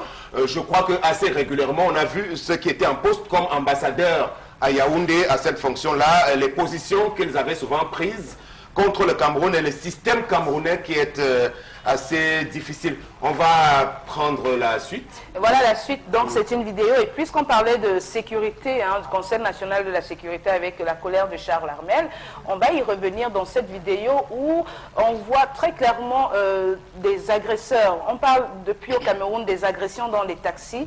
Et donc on a appréhendé un gang constitué de 2 femmes et d'un homme. Voilà, ils ont agressé des citoyens dans un taxi, mais malheureusement ils ont été pris à partie par les forces de l'ordre. Cependant, ils ont été dénudés publiquement, tel que vous pouvez le voir. Bon, on a essayé de préserver leur nudité et intimité. Ils ont été dénudés et les internautes justement décrivent ces pratiques. Peu importe le crime qui a été posé par ces personnes, elles n'ont pas à être ainsi exposées au vu et au su de tout le monde. Est-ce que, avec la police qui est juste à côté, est-ce que c'est des pratiques qui devraient être encouragées? Il y a quand même le respect de la dignité humaine qui voudrait que, peu importe le crime qui soit commis par un tiers, on ne devrait pas le traiter ainsi, tel un animal. Voilà, on va rapidement prendre un avis de Charles Armel parce que nous devons observer ce qu'on appelle un stop presse en raison d'une actualité brûlante à Douala qu'on va vous livrer dans quelques petites secondes, mais juste une réaction sur cette vidéo. Ouais, il faut dire qu'aujourd'hui le Cameroun essaie de se défendre lorsqu'il reçoit des boulets de la part des droits de l'homme, du Conseil des droits de l'homme, au sujet de certains, notamment la gestion des otages, la gestion des prisonniers de la crise anglophone, la gestion des prisonniers de Boko Haram et tout. Le Cameroun s'est longtemps défendu. Voilà un acte qui démontre en fait qu'on continue à ne pas respecter les droits de l'homme. D'où vient-il qu'on déshabille quelqu'un pour un faute là, ils sont encore présumés. Ils n'ont pas encore été accusés. C'est pas lorsqu'ils vont passer devant un procureur de la République qu'ils vont être, accusés et condamnés. Mais pour là, ils sont présumés. Mais comment, d'où vient-il qu'on les déshabille? Vraiment, c'est inhumain et ça atteste encore. Cet acte vient des officiers de police judiciaire. Voilà. Vous partez d'abord agresser quoi? Regarde comment les femmes nous souillent. Les mamans. Les mamans, c'est que l'éducation que vous donnez. On parle des droits de l'homme, tendance. Le droit de quel homme? Quand vous partez agresser, vous ne savez pas qui a le droit de l'homme et de la femme. Non, il ne faut pas... Non, ce n'est pas non. Non, c'est mon point de vue, Sam. Dans la vie, il faut apprendre à assumer ses responsabilités. Ok, nous, on est très contents si vous voulez. De voir une maman qu'on déshabille parce qu'elle veut agresser. Ça, c'est la paresse. Partez vendre les tomates au marché, même l'eau glacée, ça passe à nos jours. Très bien. Je vous l'annonçais il y a quelque temps, on va prendre une petite information en instantané, donc de suite d'une question de sécurité relativement à la ville de Douala. Nous avons la confirmation du gouverneur de la région sur les événements évoqués autour de la SCDP. Voilà, il y aurait bel et bien eu attentat de ce côté, nous confirment les autorités au cours de cette journée, voilà, avec les premières images que nous avons, donc en toute exclusivité au cours de ce programme, le Zénith sur Equinox Télévision. On va tout à l'heure d'ailleurs écouter l'une des réactions à cet effet-là. Donc là, on peut avoir Mbombok Charles Armel, juste en image, les impacts de ce qui est survenu comme attaque autour de ces dépôts-là. Voilà, on a un peu plus de visibilité avec maintenant la présence des autorités sur place et les éléments des forces de l'ordre et de sécurité. Il a beaucoup été question de sécurité au cours de cette émission du Zénith et voilà, nous en avons la preuve avec tous les services de police et de gendarmerie et les états-majors. C'est le général de la gendarmerie. Voilà, c'est Pierre Loubazal, voilà, je crois, si je ne me trompe. Non, Sam, c'est ce que vous disiez tout à l'heure. En réalité, ces terroristes voudraient embraser la ville en allant viser les dépôts de la société camerounais, des dépôts pétroliers. C'est là où on stocke le gaz, on stocke tout. Ça veut dire que Douala allait être embrasé. Donc voilà, donc après Boya, Bamenda et toutes les autres villes environnantes dans les parties anglophones du pays, Douala est déjà l'objet d'attaques terroristes, peut-on le dire, et vous avez en image donc ce qui est donc survenu ce jour même avec la présence effective des autorités et forces de police et des gendarmeries qui se sont mobilisées. On va donc aller écouter d'ailleurs un des extraits des responsables de la région du littoral. Nous avons été tenus informés d'une explosion qui s'est passée au niveau du mur de la SDP ce matin. Et nous nous sommes ainsi organisés à faire la descente mais d'abord permettre que les experts en matière, n'est-ce pas, d'explosifs nous précèdent sur les lieux pour ne pas perturber les enquêtes qui doivent être faites sur les lieux. Mais d'ores et déjà, je voudrais dire que ce qui est arrivé ce matin, on dit à quelque chose, malheur est bon. Et ça veut dire que la vigilance s'enclenche avec ce qui vient de se passer. C'est d'origine criminelle? D'origine criminelle. Avoir le matériel qui a été utilisé de manière artisanale. On a dû constater qu'il y avait une bouteille de gaz. C'est déjà pour dire que le matériel a été concocté sur place. Et ces techniques, nous les connaissons dans certaines zones où le terrorisme a commencé à agir. Mais c'est pour dire déjà qu'ils sont mal partis parce que c'est Douala. Et Douala, rien ne se cache à Douala. Donc, ceux qui ont pu nuitamment venir faire les faits peuvent se réjouir, mais ils n'iront pas très loin. Le message est clair. Voilà les assurances apportées par le gouverneur Samuel Dieudonné Ivaradi-Boua. Tout à l'heure même, on est au cœur de l'information de cette actualité, de cette bombe qui a dû être utilisée, même s'il le reconnaît de façon artisanale. Et à sa suite, d'ailleurs, nous avons à l'instant un autre message arrivant toujours de Douala où on nous renseigne qu'un élève du collège Bénédicte vient d'être arrêté tout près du tunnel de Coty en possession toujours d'une bombe artisanale. Voilà, donc autant donc le dire, beaucoup de vigilance désormais au cœur de la capitale économique, au-delà de ce qui se fait dans les régions de Bamenda et Boya aujourd'hui. Tout est mis en branle pour que nous soyons plutôt en état de sécurité. Quelques petits commentaires avant de prendre rapidement notre premier annonceur qui est déjà là. Je voudrais parler de Desimo. Mais vous réagissez rapidement. Non, non, le problème, Sam, on a dit tout le monde attend, le chef de l'État a les cartes en main. Il faut qu'il engage un dialogue franc maintenant avec, et il a un acteur principal qui est son ancien secrétaire général président de la République, David Aboué-Machoï. Ils vont détendre l'atmosphère, non pour ne pas embraser tout le pays. Voilà, mais on peut déjà louer la réaction prompte des autorités du littoral à travers cette sortie du gouverneur de la région. Absolument, absolument. Mais il faut dire quand même, Sam Sévérin, que cet acte véritablement pose la question sécuritaire. Comment est-ce qu'ils ont fait pour se retrouver là? Comment ils choisissent? Si ça avait été à côté d'une citerne, ça serait passé comment à côté d'une citerne? Si ça avait été dans une station, ça prouve que véritablement toutes les villes du Cameroun, pas seulement la ville de Douala, toutes les villes du Cameroun en ce moment devraient être en alerte maximum. Parce qu'on ne sait pas ce qui peut arriver. Quel est le cerveau de ces différents gangs? Quand on proposait à ces jeunes... Est-ce qu'on peut aller jusqu'à décréter désormais un état d'urgence inter-alerte sur l'ensemble du pays? C'est le Conseil national de la sécurité qui devrait évaluer. C'est au Conseil national de la sécurité de travailler actuellement sur la question. De décréter que le général se soit déplacé, ça suppose que ça ne va pas. On a du double explosion. Et c'est de la bouche du gouverneur qu'on nous apprend que c'est un acte criminel, ça me verra. Qu'ont-ils prévu pour la ville de Douala? Quels sont les autres points de... Non, il faudrait qu'on soit... En tous les cas, on sera là pour relayer l'information, la bonne information, comme c'était le cas il y a quelques petites secondes de la part des autorités de la région du littoral qui sont donc mobilisées autour de ce qui est survenu tout autour de la SCDP ici, une explosion tentative, donc c'est un attentat reconnu comme étant de source criminelle de la bouche de Samuel Dieudonné Ivaradi-Boua. On va prendre notre partenaire concernant la mode et le stylisme, c'est bien entendu Desimo-Mode. Rentrée académique 2017-2018 chez G-Desimo-Mode. Vous êtes un fan du chic et du glamour. Une seule adresse, G-Desimo-Mode. En quelques mois seulement, devenez un vrai professionnel de la mode grâce à une formation bilingue. En stylisme, modélisme, chapellerie, décoration et accessoires de mode. Faites le bon choix et réalisez votre rêve grâce à une formation bilingue chez G-Desimo-Mode qui vous donne un accès direct à l'emploi. Infoline 693 33 21 48 673 36 60 36. G-Desimo-Mode, la mode au grand jour.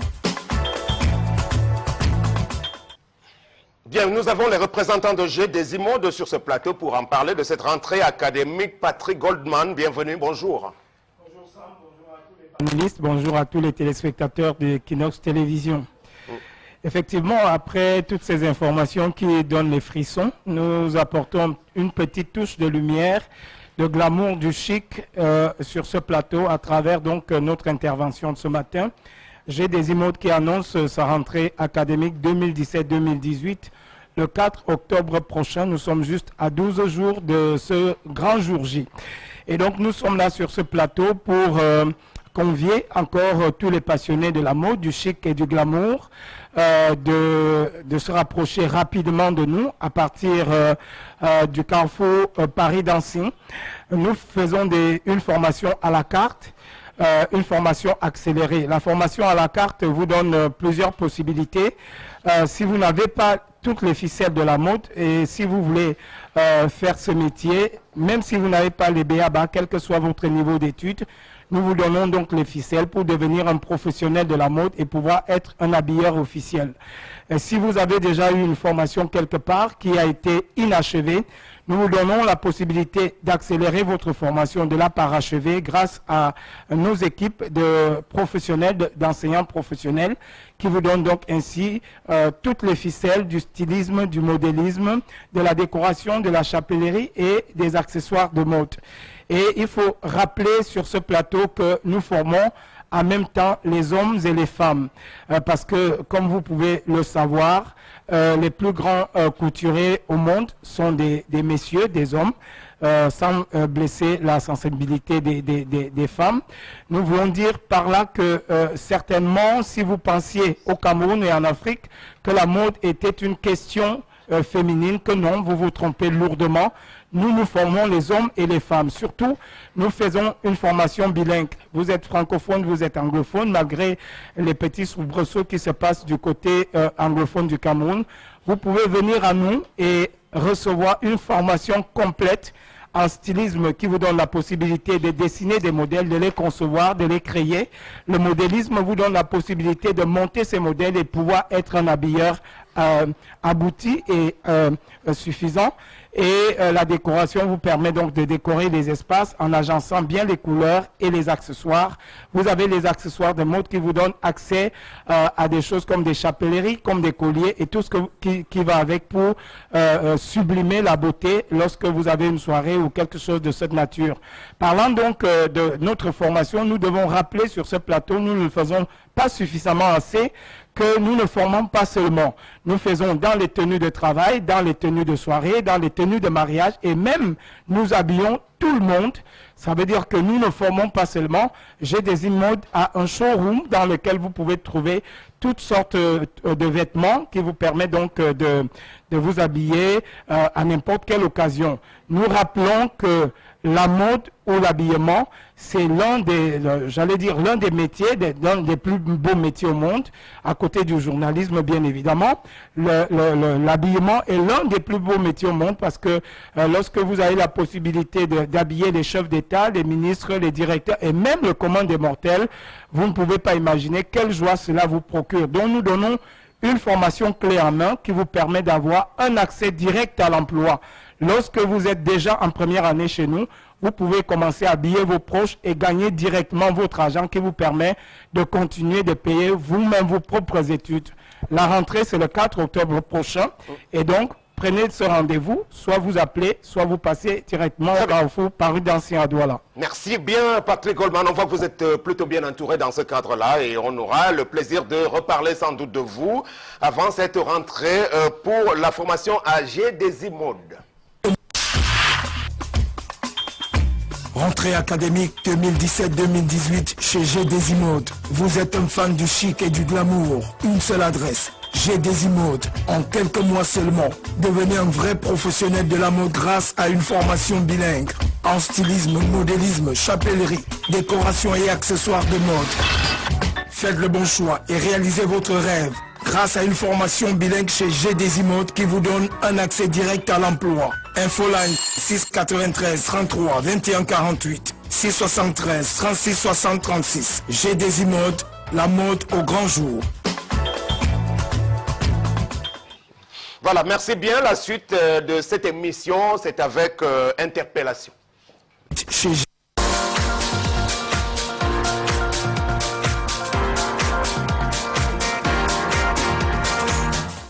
Je vais parler par exemple du cas des caniveaux et des pavés.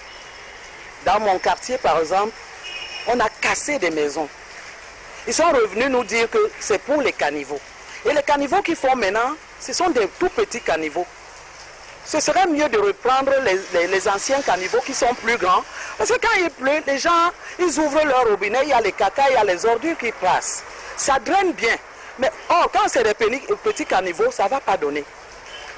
Ils ont cassé les gens. Je ne sais pas trop pourquoi. Alors que nous, on a beaucoup de problèmes maintenant. Qu'ils reprennent les anciens caniveaux. Pas qu'ils vont mettre les caniveaux en route, de petits trucs qui ne peuvent pas emporter de l'eau.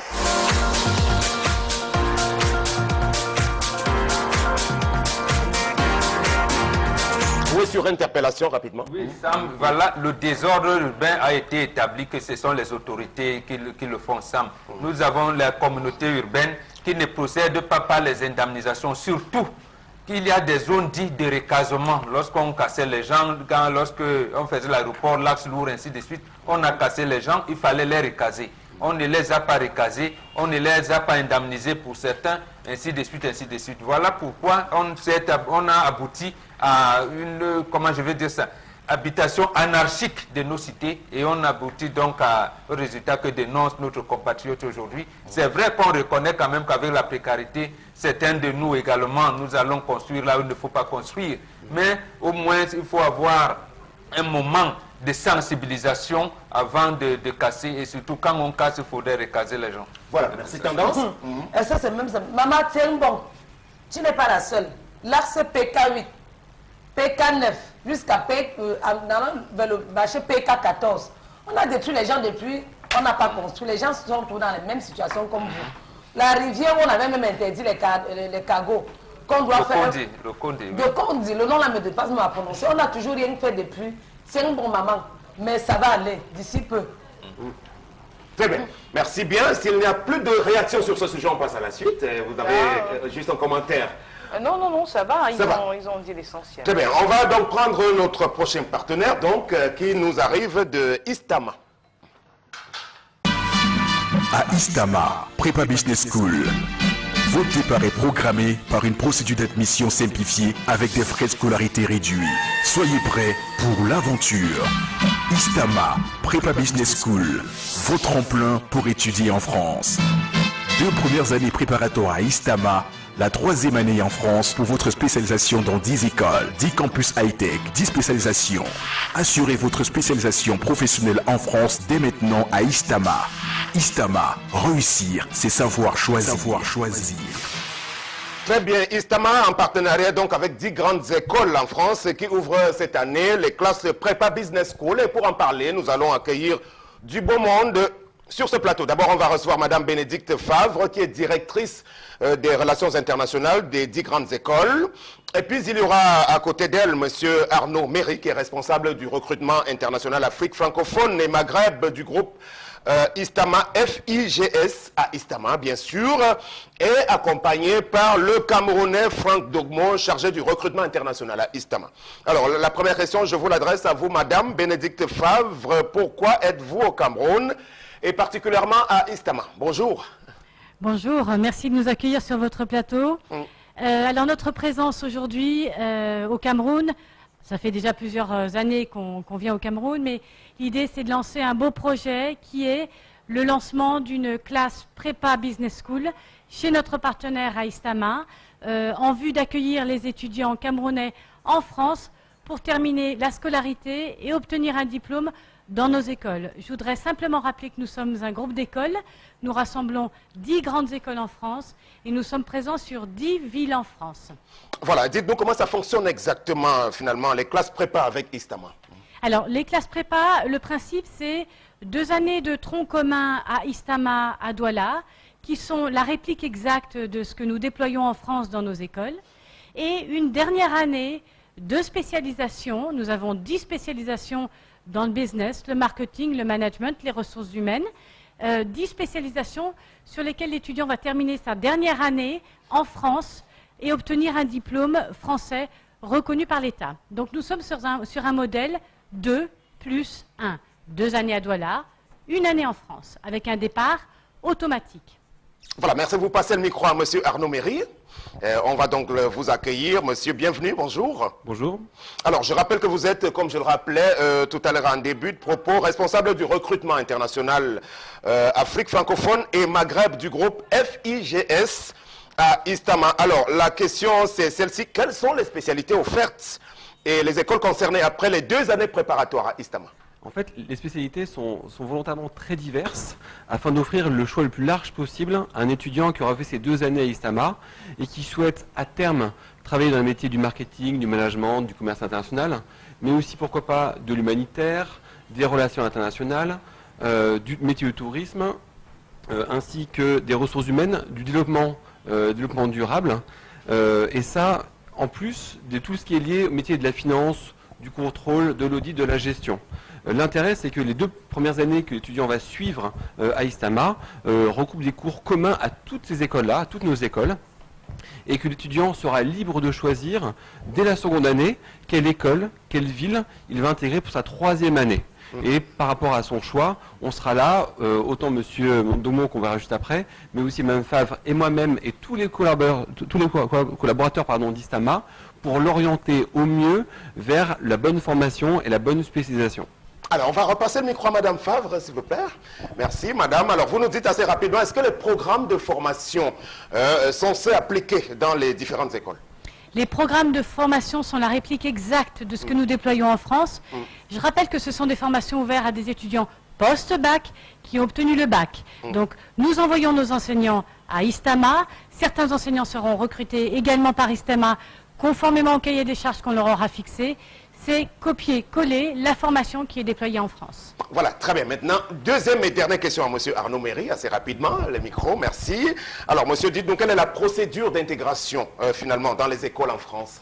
En fait, elle est très simple. La procédure, en fait, elle commence dès le Cameroun, dès maintenant, sachant que le programme ouvre dans quelques semaines, donc tout début octobre, tout début novembre, à Douala. 2 années au Cameroun, durant lesquelles l'étudiant se prépare à sa 3e année en France. Nous l'accompagnons, nous l'orientons, nous le préparons aux démarches Campus France et consulaires, et on l'accompagne même une fois qu'il est arrivé en France par rapport au logement et à tous les services administratifs auxquels il va être confronté. Très bien. Alors, on va sortir avec vous, Monsieur Franck Dogmo. Vous prenez le micro rapidement. Je dois repréciser que vous êtes bel et bien chargé du recrutement international à Istama, Cameroun. Avec vous, on va vous demander tout simplement de nous dire quels sont les avantages des classes dites prépa ouvertes à Istama pour les étudiants et parents camerounais. Oui, bonjour déjà au plateau.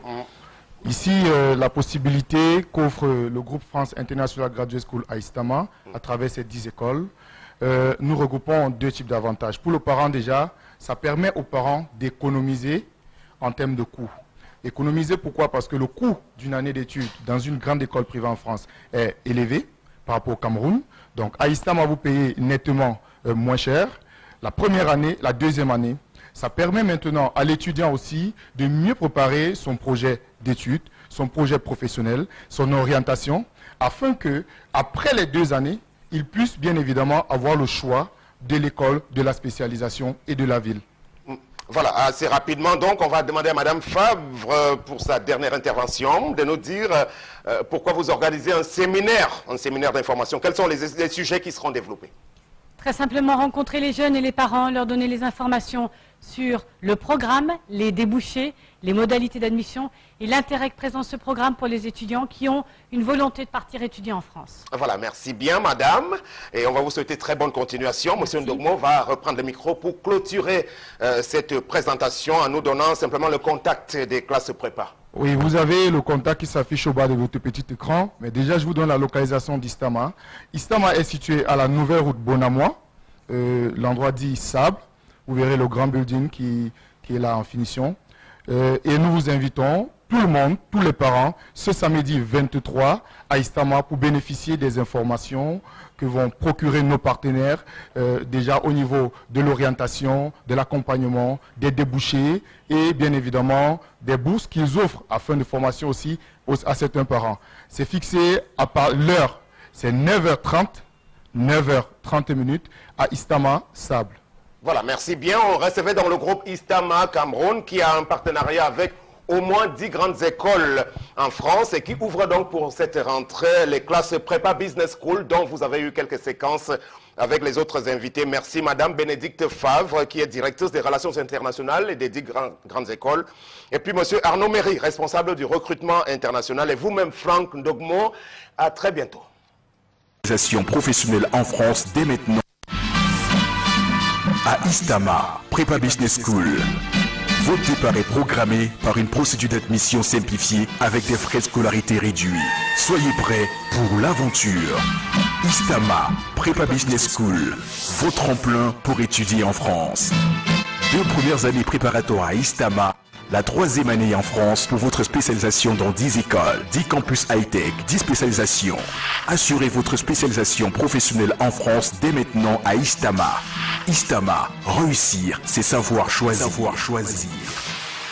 Voilà, vous l'avez bien appris, hein, puisque nous sommes en pleine rentrée académique au Cameroun et à l'international, et les instituts privés d'enseignement supérieur sont tout aussi bien pourvus en offre de formation aujourd'hui que les universités d'État. Hein. C'est un vieux débat qu'on a eu d'ailleurs depuis mardi dernier. On a reçu quelqu'un de l'université de Douala.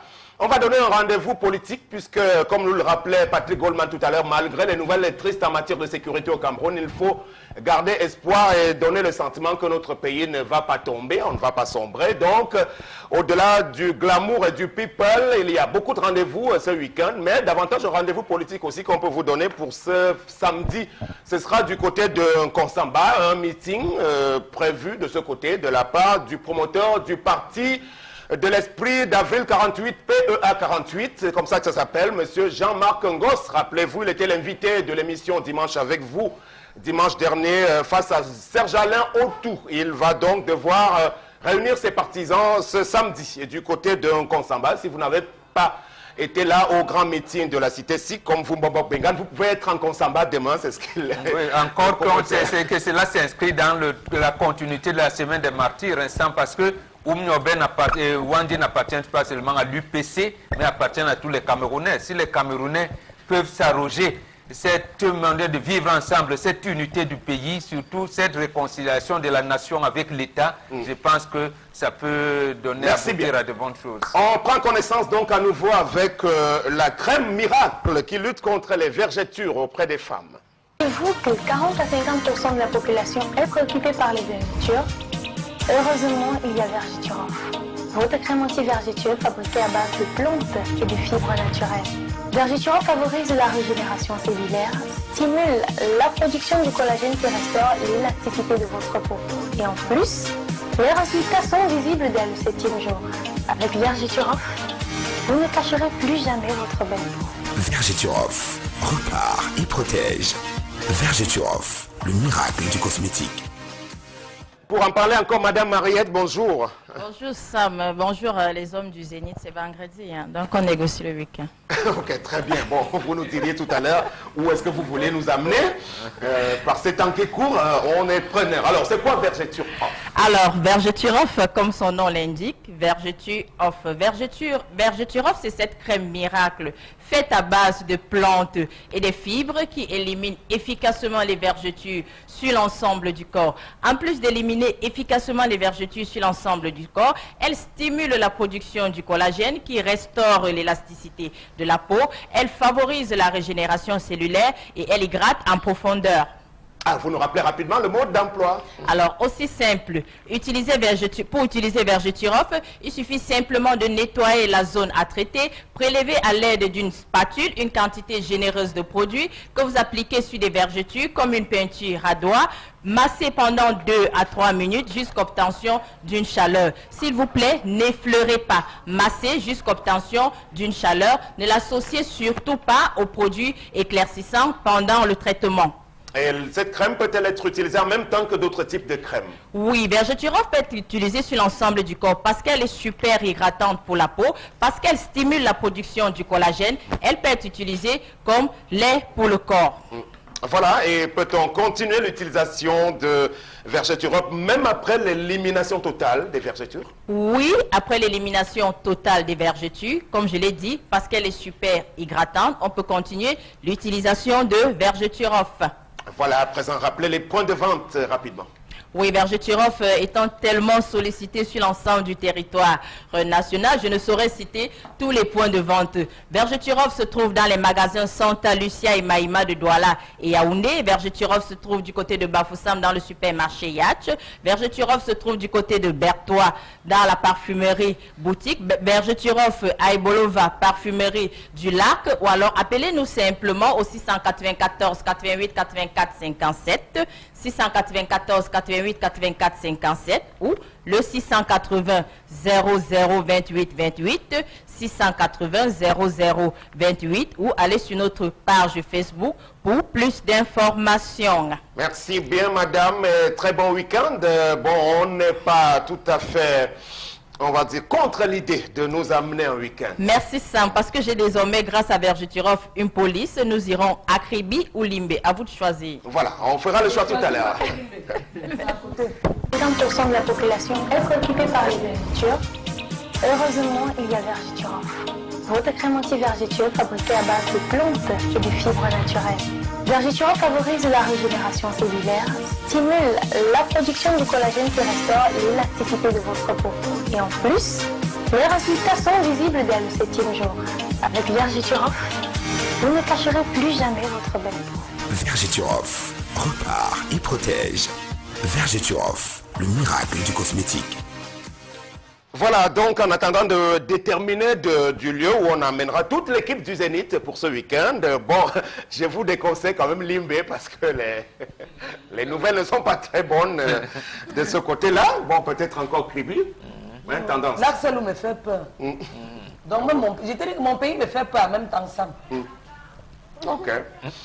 Voilà, merci bien. On va terminer notre rencontre avec nos partenaires qui nous font confiance ce matin, avec les promoteurs de HINTP. C'est basé ici à Bonabéry, à Douala 4e. Pour plus de précision, nous accueillons le directeur académique, Mr. Neba. Welcome, good morning, bonjour. Bonjour Sam. Oui, bonjour. Vous êtes déjà à l'antenne, oui, merci, bonjour, allez-y. Bonjour, bonjour à tout le monde. Bonjour à ceux qui ont eu le bac, le HND et le DCEP. Le bac, le HND, le DCEP et le GCE Level cette année. Je vous félicite. Alors, parlez-nous donc de votre institut de formation et quels sont les avantages qu'on y trouve. Notre institut de formation, l'Institut supérieur des infirmiers et des techniciens médico-sanitaires, est situé à Bonabéry, précisément dans le quartier Bodjongo. Cet institut est créé depuis 2008 et forme des personnels dans les domaines de la santé, plus précisément en soins infirmiers, en analyse médicale, en sage-femme. Et il y a également la version anglaise, la partie anglaise, la section anglophone, qui forme dans le domaine des HND. Et dans le domaine des HND, on forme en nursing, en medical laboratory sciences, en midwifery. Et cette école a pour particularité, ou les éléments que vous allez gagner en faisant la formation là-dedans, le fait que depuis qu'on présente les candidats, on a eu toujours les majors nationales, c'est-à-dire il y a l'excellence dans la formation. Et quand on regarde de manière générale, nous avons un centre multimédia bien équipé, les salles de démonstration avec les mannequins de démonstration électronique pour les gens qui vont faire la formation en sage-femme. Il y a également une cité de 60 chambres présentes dans l'enceinte de la campus. Donc maintenant, avec ça, les étudiants peuvent rester dans l'enceinte de la campus et suivre la formation. Donc ils n'ont pas besoin de traverser la ville pour venir, pour arriver en retard. Voilà, l'école existe depuis combien d'années déjà? L'école existe depuis 2008 et pour la période qu'on a fait, on a les partenaires, on travaille sous tutelle de l'université de Boya et je peux vous dire qu'on forme jusqu'au niveau de la licence et le master en soins infirmiers, en analyse médicale et en santé publique. J'espère que la pension ne coûte pas cher. Non, non, non, la pension est très abordable. C'est abordable la pension. Pourquoi vous avez choisi ce couloir de formation en soins infirmiers?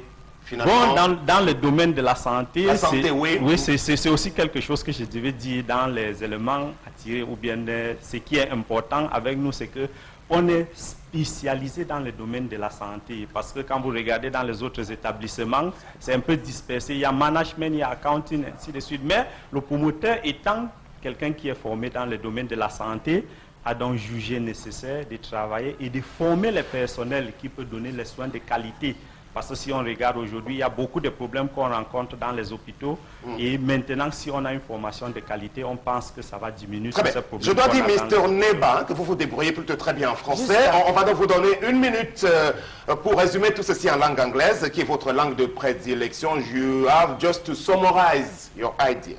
Thank you very much, Sam. Thank you very much to the panel. I want to say that the Higher Institute for Nurses and Technical-Sanitary Personnel, which is located in Bonaberi, trains health personnel or trains personnel in the domain of health. We have HND in nursing, HND medical laboratory sciences and midwifery, and that the institution has partnership with the University of Boya and partnership with the University of Bamenda. And in this partnership, we train right up to the domain of the degree in nursing and medical laboratory sciences and masters in public health and medical laboratory sciences. So we are currently doing registration, and our campus is situated in Bojongo, 200 meters from Lycée Bojongo. And we have excellent results from when the school was created, and presently the reopening date of the school is the 2nd of October. So we are calling on all those who had the GCA level this year, who don't know where to go to and who are interested in studies in the health domains to rush to the campus that is situated in Bojongo and get ample information. The fee very affordable. Give number of population. Yeah, the contact numbers of the school, we have 699919038, 699919038, or 675016015. Dans le contact 699 90 38 et 38 et 6 75 01 75. Vous pouvez appeler rapidement pour avoir des informations sur la formation qui est très abordable. On est arrivé à la fin. C'était donc M. Neba pour parler de HINTP. Alors, vous nous rappelez juste la signification de... Vous dites comment ça s'appelle finalement le... Higher Institute for Nurses and Technical-Sanitary Personnel. Voilà, donc c'est bel et bien en anglais. Voilà, je voulais me rassurer tout simplement. Vous étiez donc là comme le directeur académique pour nous parler de cette institution qui forme les personnels médico-sanitaires dans le domaine de la santé, bien sûr, en soins infirmiers et bien d'autres comme les techniciens de laboratoire. Voilà, c'est important et vous avez beaucoup de succès depuis le début. Et c'est à Bonaberi, ici même à Douala, avec plein d'avantages. Nous, on va aller prendre congé de nos téléspectateurs. Mais avant, nous avons quelques dernières petites indications avant de conclure l'émission. Est-ce que vous avez une dernière chose à dire, Tendance? Au nom de la liberté de critiquer, Sam, je veux encore dire aux femmes qui passent le temps à écraser tout au marché, les condiments. Je vous ai à l'œil. Une fois, on dit acheter la banane, dit qu'on pèle au marché. Une fois, acheter les condiments, dit écraser au marché, on ne prenne même pas le temps de laver. Vos maris mangent les bourratifs. Donc faites très attention à mon égard. Sam, à vous la parole. Voilà, merci bien. Au nom de la liberté de critiquer, on l'a dit, le Cameroun avec ses dirigeants aujourd'hui, qui est un tout petit peu à la peine. On va dire que tout ce beau monde n'aura pas aidé le chef de l'État au cours des dernières années à mener à bien sa politique de réalisation et d'implémentation de ses ambitions. Même si au premier chef, il aura été le seul grand responsable, nous voulons indexer ici principalement les magistrats municipaux. Encore une fois, que sont les maires d'arrondissement, au vu de la réalité concrète sur le terrain, avouons que soit tout ce beau monde ne sont pas bien imprégnés de ce qu'ils ont à faire comme travail, soit alors ils font tout simplement dans de la mauvaise foi et pouvant attester de la thèse du coup d'état scientifique pour que tout puisse être pourri et pour que ça se gâte à la fin et que tout le monde au dernier moment tire son compte. Puisqu'on ne peut pas comprendre que même pour le bouchage de simples petits trous, il n'y ait pas de la petite volonté de la part de ces maires qui restent dans leur bureau en attendant de recevoir les gens qui viennent leur demander des jetons de présence à longueur de journée, parce que ce sont des petits rois, hein, dès qu'on est élu maire ou maire adjoint, est-ce que vous voulez. Hier, il y avait un conseil municipal à Douala 5e, on se demande pourquoi faire un inutile conseil, comme depuis le début même de tous les exécutifs municipaux qui se réunissent ici, où on vient, on ramasse de l'argent, alors que tout à côté de vous, vous avez de la peine à vous rendre compte qu'il y a un exécutif municipal ici.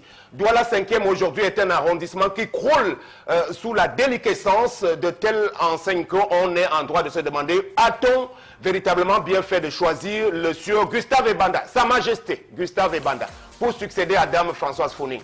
Vivement les prochaines élections pour que tout ceci puisse être remis en ordre. Il n'y a pas que Douala 5, même Douala 3, Douala 2, Douala 1, pour ne parler que des mairies de Douala, tout est totalement en lambeaux avec beaucoup d'amateurisme et que dis-je, de l'incurie. Merci bien, très bon week-end et à la semaine prochaine.